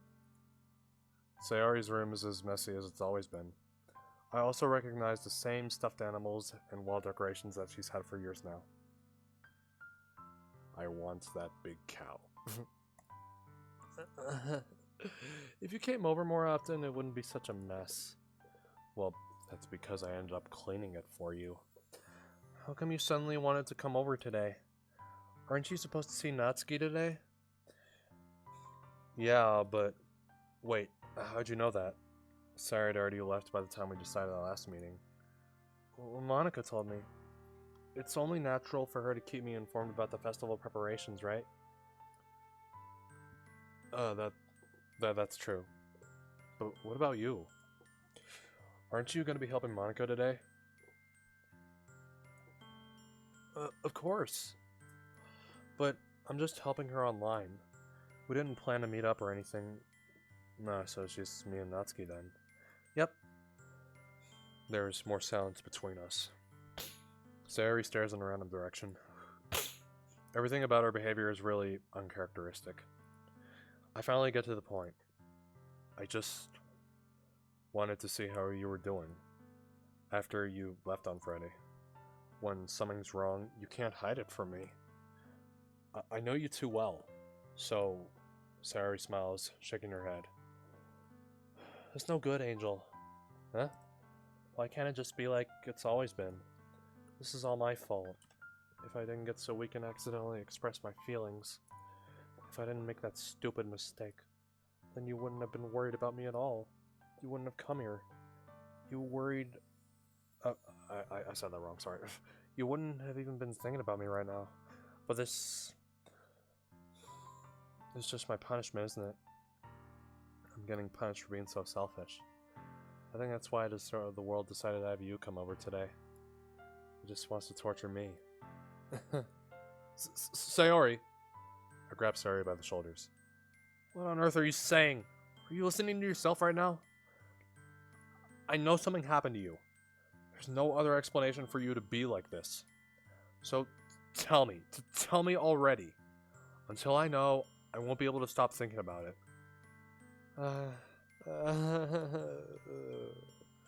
Sayori gives me an empty smile. Oh, you really put me in a trap, Angel. But you're wrong. Nothing happened to me. I've always been like this. You're just seeing it for the first time. Seeing what? What are you talking about, Sayori? You're really just gonna make me say it, aren't you, Angel? I guess I have no choice this time. The thing is, I've had really bad depression my whole life.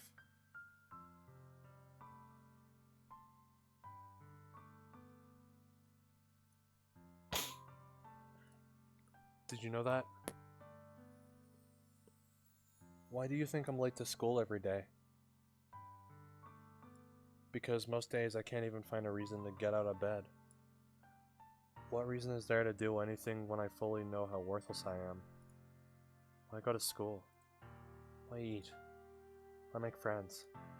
Why make other people put their energy and care into waste by having them spend it on me? That's what it feels like. And that's why I just want to make everyone happy, without anyone worrying about me. I'm in shock. I can't even figure out how to respond. How is it possible that Sayori kept this from me the entire time that I've known her? Did she really want so badly for me to just not think about her? Why, Sayori? Why is it that you've never told me about this? It almost feels like I've been betrayed as your close friend. Because if I knew, I would have done everything I could to support you. Even if there's only so much that I could do. I would have tried a little bit harder to make every day a little better for you. That's why I'm your friend. All you had to do was tell me. You don't understand at all, Angel. Why do you think I didn't tell you? Because if I told you, then you would have to waste effort caring about me instead of doing important things. I don't want to be cared about. It's bittersweet when people try to care about me. Hello, sir. It feels nice sometimes, but it also feels like a bat being swung against my head. That's why I wanted so badly for you to make friends with everyone else.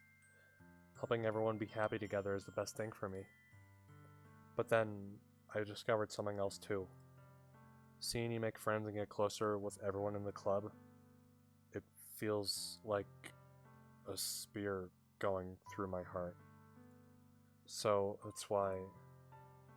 that's why I decided the world. No, you are built different. You are built different. No matter what anyone tells you otherwise. I don't know. You are built different, nonetheless. I don't know how to say it anymore.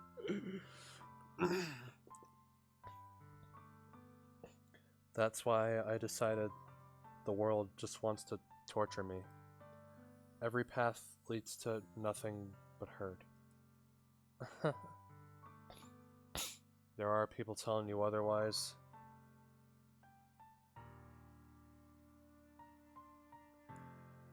Let me tell you that you have every right to not give a fuck what they think. You are built different, no matter what people tell you.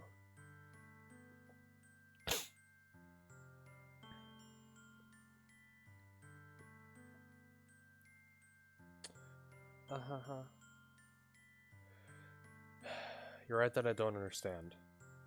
I don't understand your feelings at all, Sayori. But I don't need to understand. Whatever it takes for me to help you stop hurting, that's what I'll do. No, Angel. There's nothing. Nothing at all. The only thing that could have helped is if everything could be like it always was. But I was selfish. I finally showed you what a horrible person I am. Tears streaked down Sayori's face. I made you join the literature club because I was selfish. And I was punished by my heart hurting in a way that I couldn't understand. You're still in a lot of physical pain. Oh, jeez. But please tell me that you're doing better than you were yesterday, 2 days ago.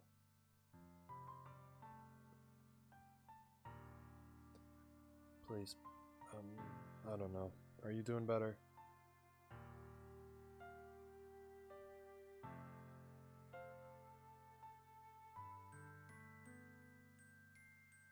You've been doing your best to stay hydrated. You'll go to sleep well hydrated, wake up really dehydrated. A few hours later. You're trying to stay hydrated. Yeah. I was punished by my heart hurting in a way that I couldn't understand. Now you came here, and I made you hurt too. I'm just weak and selfish. All right, well, you're getting better every day. Like, that's good enough for me.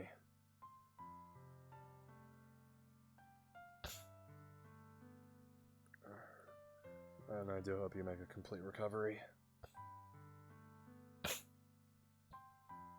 That's all I am. And that's why I'm gonna accept these punishments. Because I deserve every last one. Without thinking, I once again grab Sayori's shoulders. This time I pull her into a tight embrace.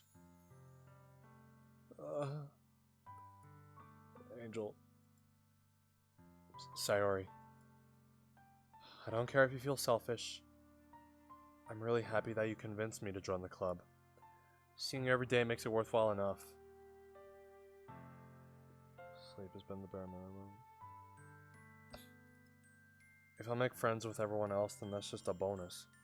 But please, never underestimate how much I care about you. I wouldn't have it any other way. Angel. Sayori isn't hugging me back. Despite my arms being wrapped around her, Sayori's arms remain at her sides.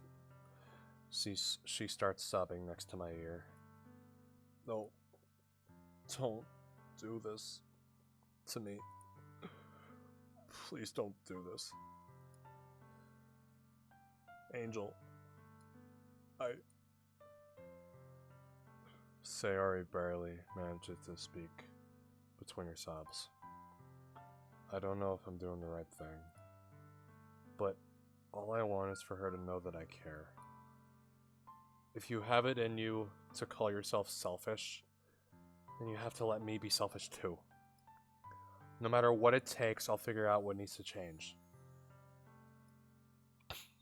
I'll make those feelings go away.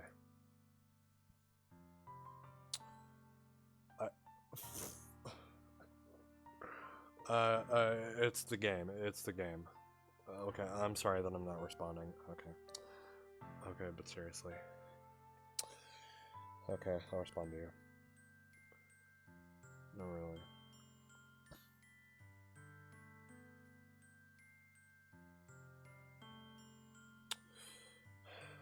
I do want you to get better soon. Honestly, very sorry you're in a lot of this pain.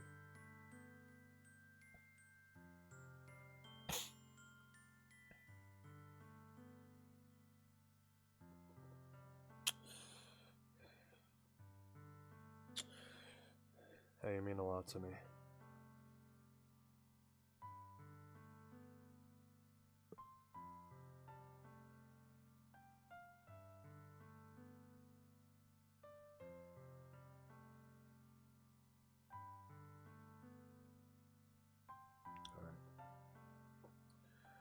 Alright. Back to the game. And if there's anything that you need me to do, then you better tell me. I'll get mad if you don't. I don't know. I don't know. I don't know. Gently, Sayori finally puts her arms around me in return. I don't know anything. You're stuck. Oh, Jesus. Oh, Jesus. Oh, Jesus.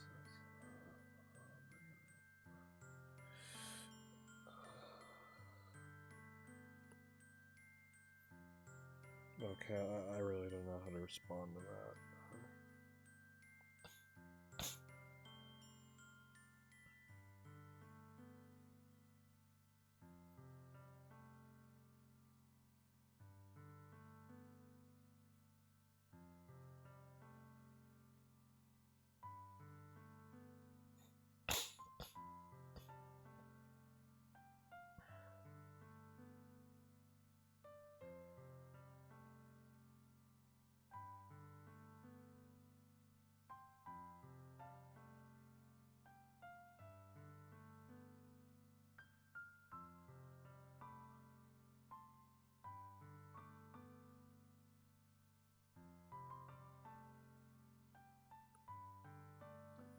Yeah,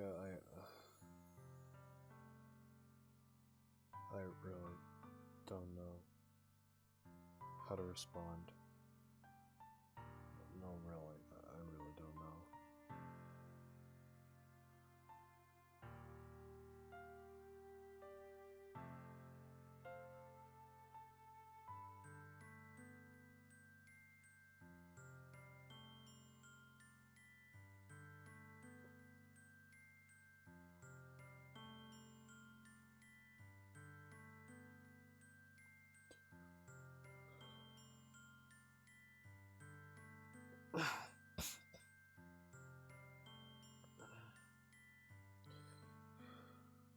I love you so much.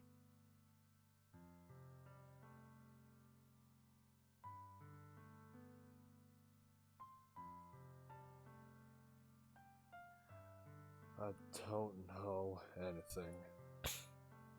It's all really scary. I don't understand any of my feelings, Angel. The only time I'm not feeling nothing is when I'm feeling pain. But your hugs are so hard, and that's really scary too. Sayori lets me go. As she does so, I let her go as well. The festival's tomorrow. Yeah. It's gonna be fun, right? Yeah. How would you like for me to spend it all with you?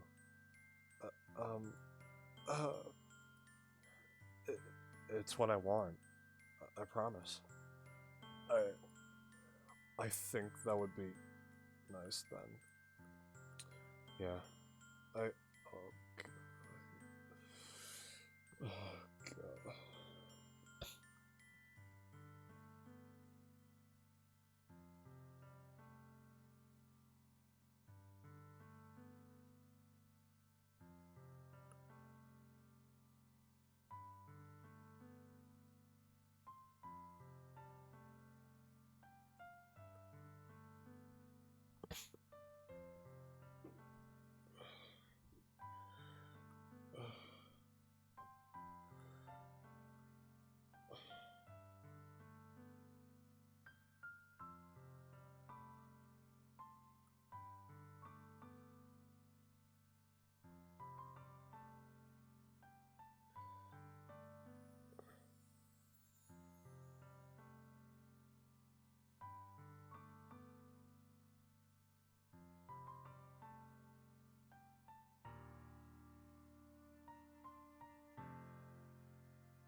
Alright,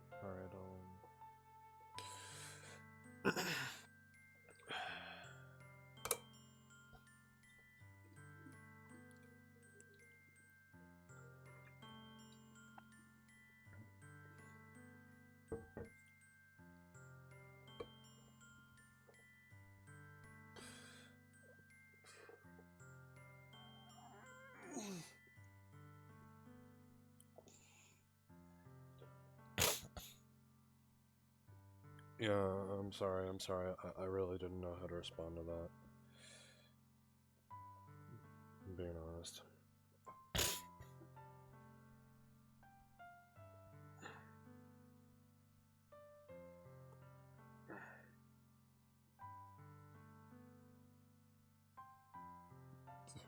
You don't have to yell at me, man. Come on.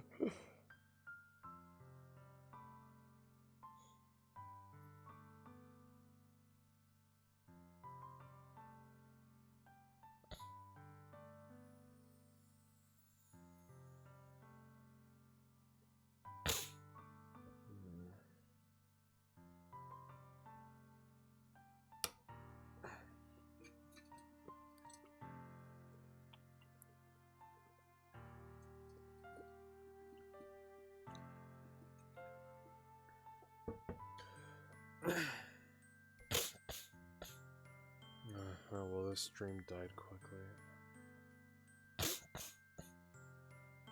Alright. Sayori wipes her eyes.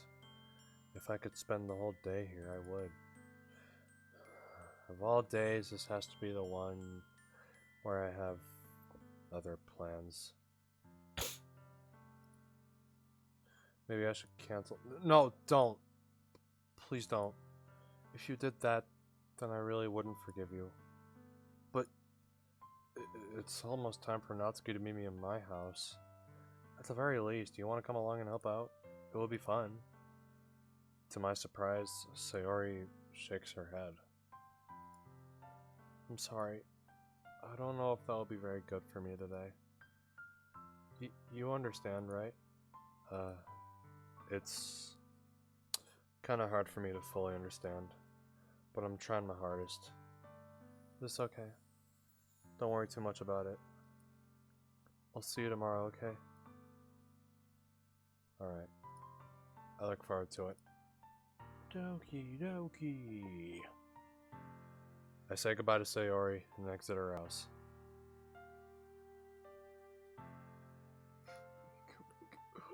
On the way home, I find myself still feeling uneasy, but it's hard for me to keep thinking about it when Natsuki is about to come over too. I think Sayori's right. I shouldn't be worried too much, and we're definitely gonna have a great time tomorrow. Have I played spoilers? Yes. but it's been like 6 years since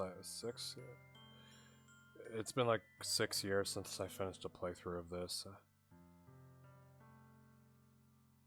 I think I'm only playing this just for the fuck of it. We're definitely gonna have a great time tomorrow. You haven't... I should just focus on what's ahead of me. I spent only a few minutes back at home anxiously waiting on Natsuki's arrival. Before I know it, she texts me to let me know she's outside the front door. Without delay, I open the front door to let her in. What's up? Hey. I don't know what I was expecting, but seeing Natsuki in something other than a school uniform totally threw me off. Seeing her in such cute clothes makes the uniform seem totally unfitting in comparison. Ah, jeez, don't make it feel so awkward already. It's gonna be a long afternoon, so don't be weird just because you're not used to seeing me outside of school. Anyway, I'm coming in. I see you brought a lot of stuff. Natsuki is carrying a large bag that is probably full of baking supplies. Well, I didn't want to come all this way to find out that your kitchen isn't equipped for the job. You bought everything I asked you to, right? Yeah, I did. Yesterday, Natsuki asked me to buy a bunch of ingredients if I didn't already have them at home. Good! Glad I could count on you to do your part. Well, of course. I'm surprised to hear Natsuki suddenly say that, rather than something snarky like she usually does. Could it be that she's a little different outside of school after all? Anyway, let's go to the kitchen. What, you're not even gonna offer to take this heavy bag from me? Where's your hospitality, Angel? Come on. Since when did I need to be a gentleman? I grab the bag Natsuki holds out to me. This is ridiculously heavy. I carried that all the way here. Are you impressed? I see now. You put the oil away. I see now. Yeah, I am impressed, Natsuki. Seems like I always underestimate you. It's because I'm so small, isn't it? You jerk. Natsuki hits a fist into my chest. Hey, your size has nothing to do with it. You really hate being small that much? It's not like I hate it. I mean, sometimes I like proving people wrong when they only think I'm worth my size. It's fun when I get to be small and also better than other people. But, oh jeez, never mind. What are you making me say? Don't think you can make me talk about weird things, well, just because we're not at school. Are we getting started, or what? There's a lot of stuff I gotta teach you. No. Fuck the oil. Fuck the oil. No, please. We've already had too much already. What? That's a little bit more like you. You're more fun when you just speak your mind like that. Hey, now you are treating me like a kid. I was just trying to be a little nicer to you, you know? And just because I don't have a mature and sexy figure like Yuri doesn't mean you should treat me like... Natsuki catches her words and her face turns red. Natsuki. Forget it! I didn't say anything! I should apologize. Huh? I appreciate that you were trying to be nicer. I should have been a little bit more considerate too. But also, if that's what you're thinking, then you should know that there are tons of guys who are into body types like yours. How would you know that anyway? Just trust me on this one. Gross. Hey, was that to me? Who else? And oh my god. You and your baby oil! The joke is old. I don't want to hear it anymore. Fuck this joke. People will not shut up about it on Instagram. Man, let's just get started already. You got all sour when a girl calls you gross. I finally found your weakness, Angel. Natsuki smiles deviously. Please, spare me. Well, if Natsuki decides to dish out more insults like that, there's no way I'm not fighting back. But she's satisfied enough for now, finally starting to pull things out of her bag so we can get started. Before long, the whole kitchen is a mess. Spoons, dirty bowls, flour, spilled fluid, and plastic bags are strewn about every countertop. The mixer isn't big enough to make all the batter at once, so we've had to do it several times. Meanwhile, Natsuki's babysitting all of my movements to make sure I don't mess up her precious baking. Angel, where'd you put the food coloring? The batter's going in the oven soon, so I need to fill the trays. I think it's still in the back next to the table. What are you using it for? To color the batter, of course. I'm making each tray a different color. That way, even if the flavors aren't different, everyone can still pick their favorite. Oh, that's a cute idea. Are we doing anything like that with the icing? Do you want to? You're asking me? Yeah, that's my weakness, baby oil. You're asking me? I don't really have a preference, so... Come on! You're not putting any heart into this at all. Can't you at least try to have fun? I'm having fun. I'm not really sure what Natsuki is trying to get out of me. Meanwhile, I see her separate the batter into smaller bowls and put a few drops of food coloring into each. Oh, that does look pretty cool. You see? It's not like baking is just about following instructions. The presentation is where you get to be creative and have the most fun. It's a million times more worth it in the end if just looking at it makes everyone's eyes lighten up. Well, yeah, like the ones you made on my first day, huh?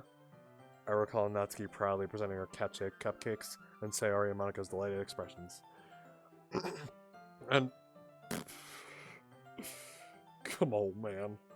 I wonder if I can make Natsuki proud like that, too. Yeah. Maybe I will use the food coloring, then. Sounds like you're starting to understand. Just make sure you completely finish mixing the icing before you mess with the food coloring. Yeah, it's getting there. We were using the electric mixer for the batter, so I got stuck with a whisk and a huge bowl for the icing. The icing's still all lumpy. Are you even trying? Well, yeah. It'll just take a little longer. Oh, jeez, I'll be here all night if you do it like that. Here, look.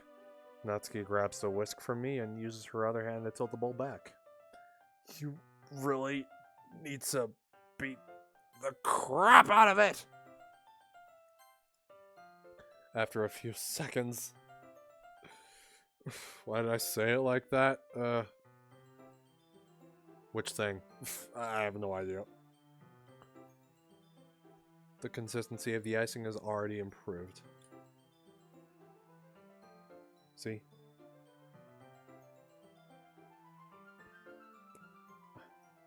Dude, I know I'm pansexual, but...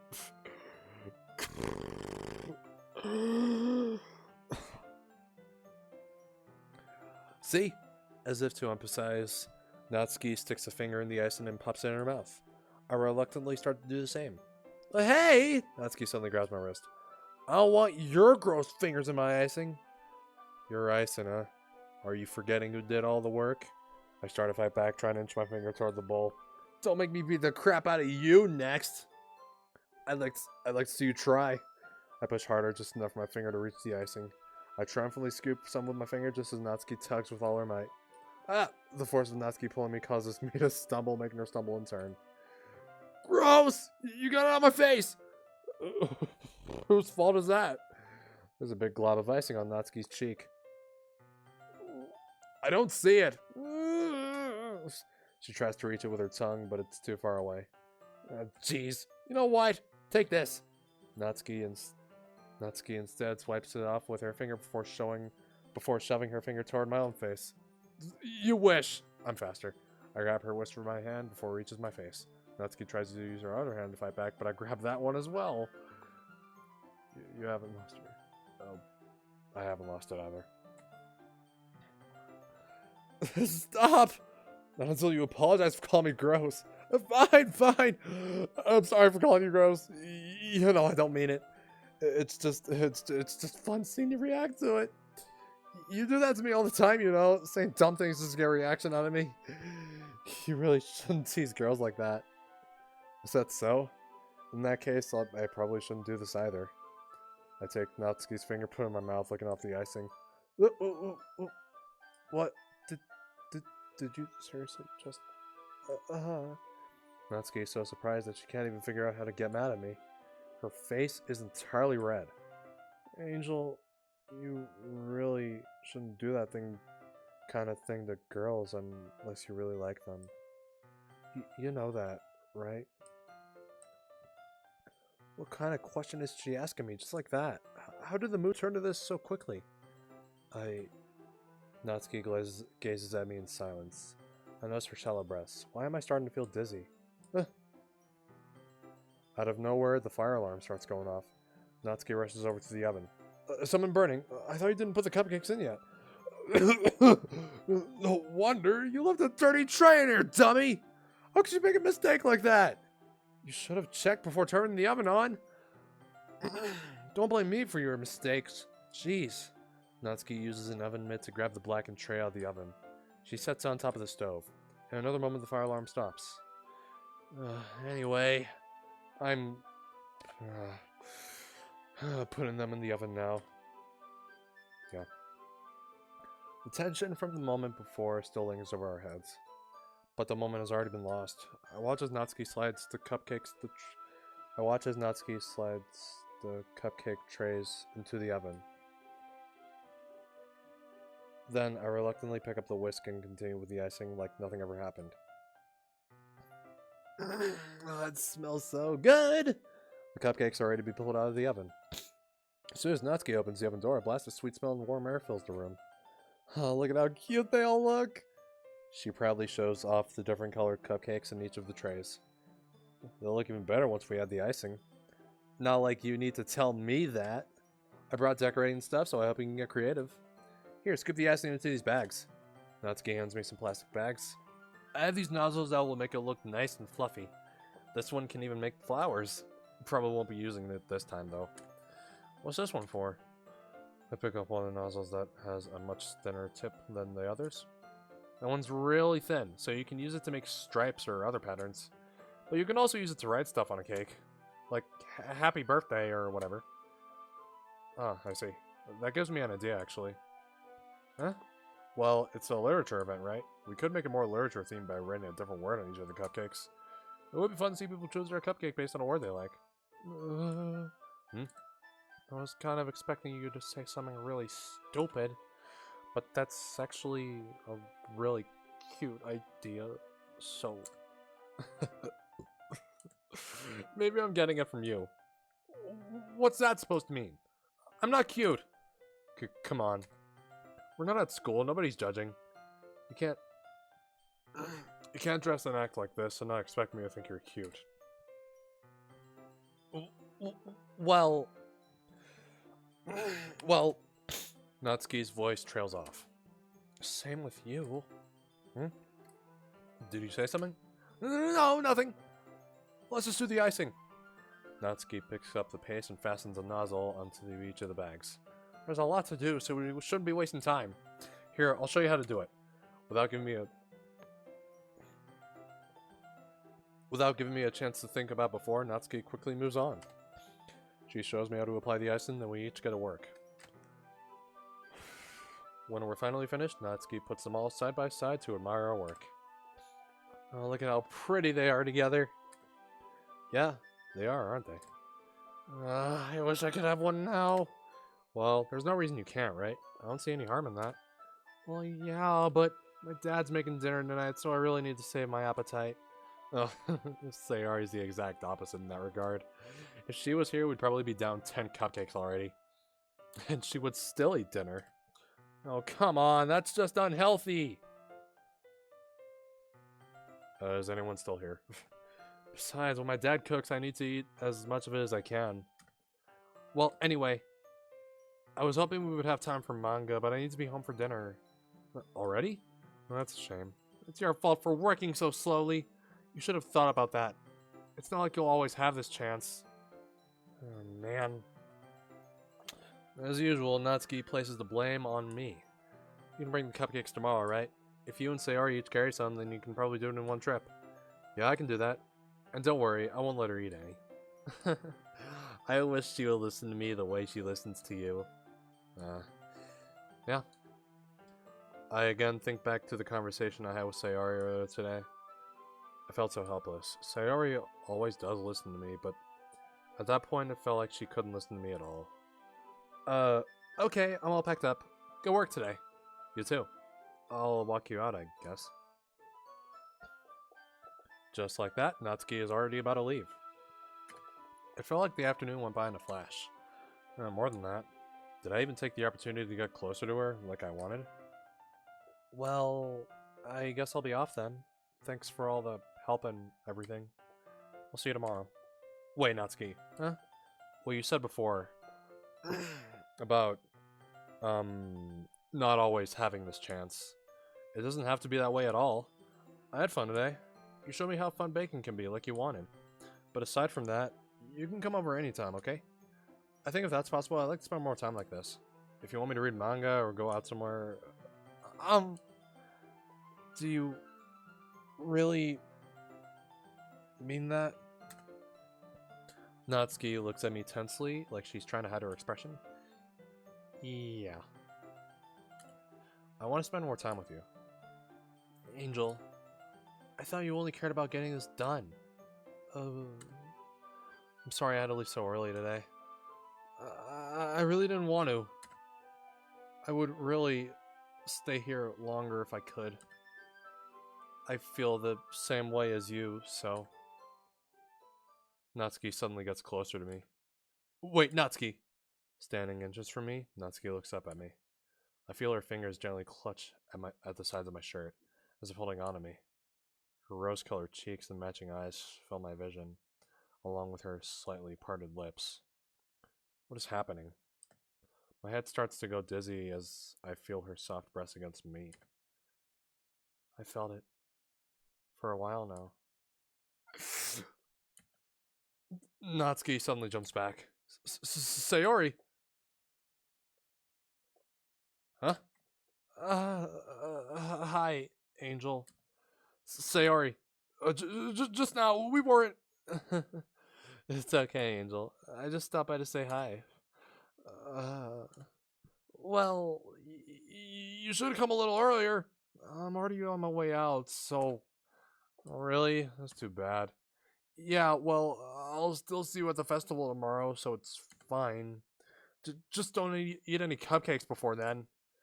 Anyway, later. Clearly flustered, Natsuki hurries off, and Sayori waves goodbye. Sayori, I thought you didn't want to come over today. Well, I tried staying in my room, but my imagination was being really mean to me. So I had to come here and see it for myself. See what? What are you talking about? You know, how much fun you were having with Natsuki? And how close you got to her? It makes me really happy that you made such good friends. That's all that matters to me. Tears start to fall down Sayori's face. That's all that matters to me. Why am I feeling this way, Angel? I'm supposed to be happy for you. Why does it feel like my heart is splitting in half? There's so much. Everything hurts so much. This would be so much better if I could just disappear. Sayori, don't say that. It's true, Angel.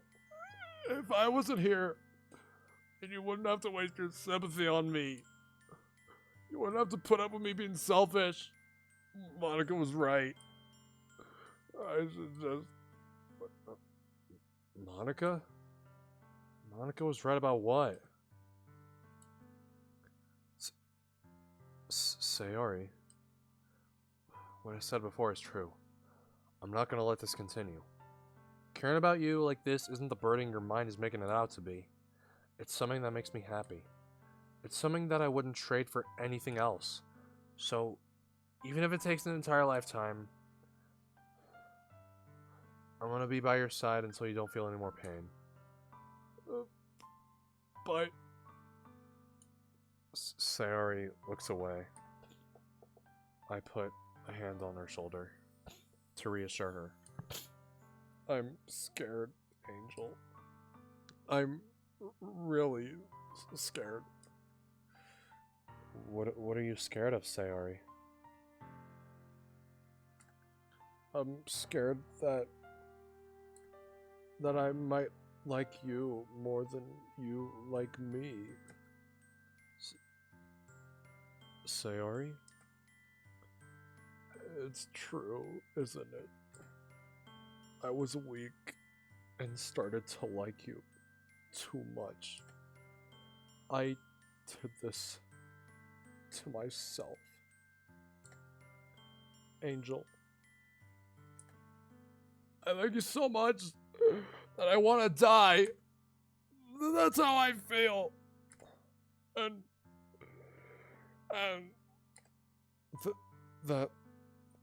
that's enough, Sayori. I don't want you to hurt anymore. I slide my hand down Sayori's arm and squeeze her hand in my own. Do you remember how I said I'll always know what's best for you?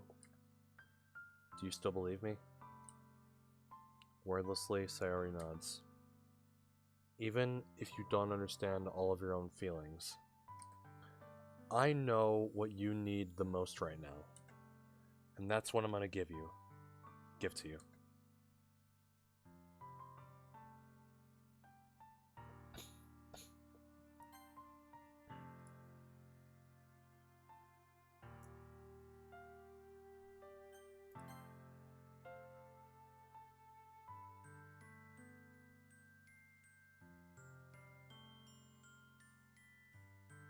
You know what? Fuck it. I love you. Those are my true feelings. So, there's no way you could like me more than I like you. I should have realized it sooner. But, spending time with everyone at the club, making new friends, and having fun with you every day, it helped me realize that you are truly the most important person to me. That's why... Yeah, hun, what's up? Yeah, I know.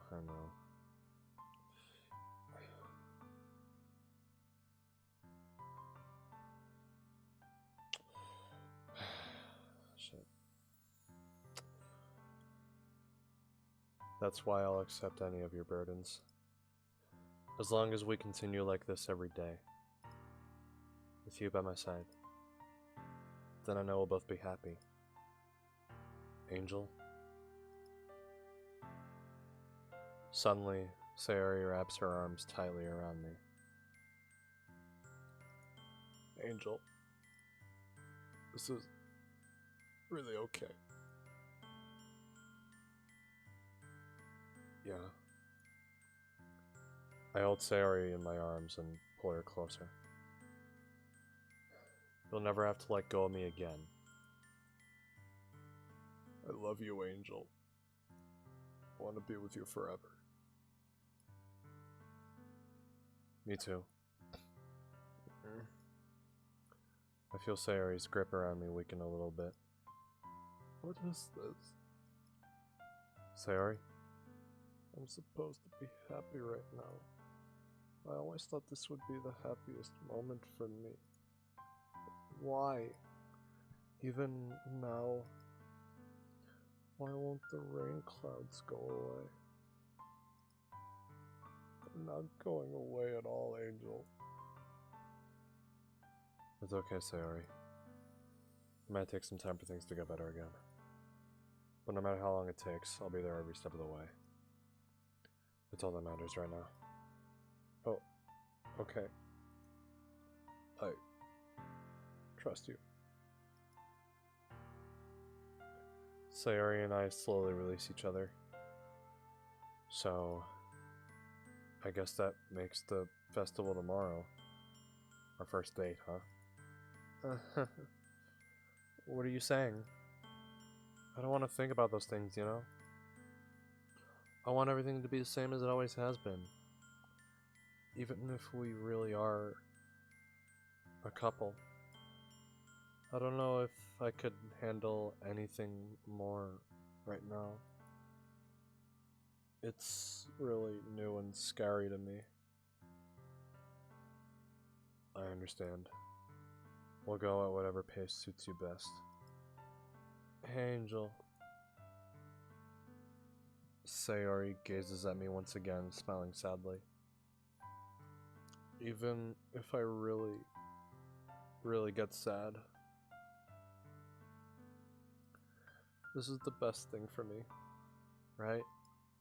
Huh? I don't really understand what Sayori means by that. Are you saying this is making you feel sad, Sayori? I don't know. I don't understand what I'm feeling. It felt like a bunch of thorns when you told me you love me. But that's why I want to trust you. You know what's best for me. Yeah, I do. That's my promise. I say that, but in reality, I've never felt more uncertain when it comes to Sayori. I know that I love her, and she loves me. But I'm having as much trouble understanding Sayori's true feelings as she is. Even though I can comfort her, I keep wondering if I should be doing something more or something different. I know these thoughts will continue to plague me until things are back to the way they were. Is that what Sayori meant by not wanting anything to change? I don't know.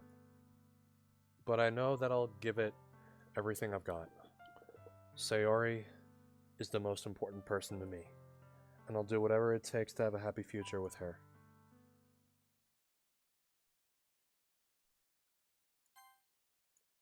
It's the day of the festival.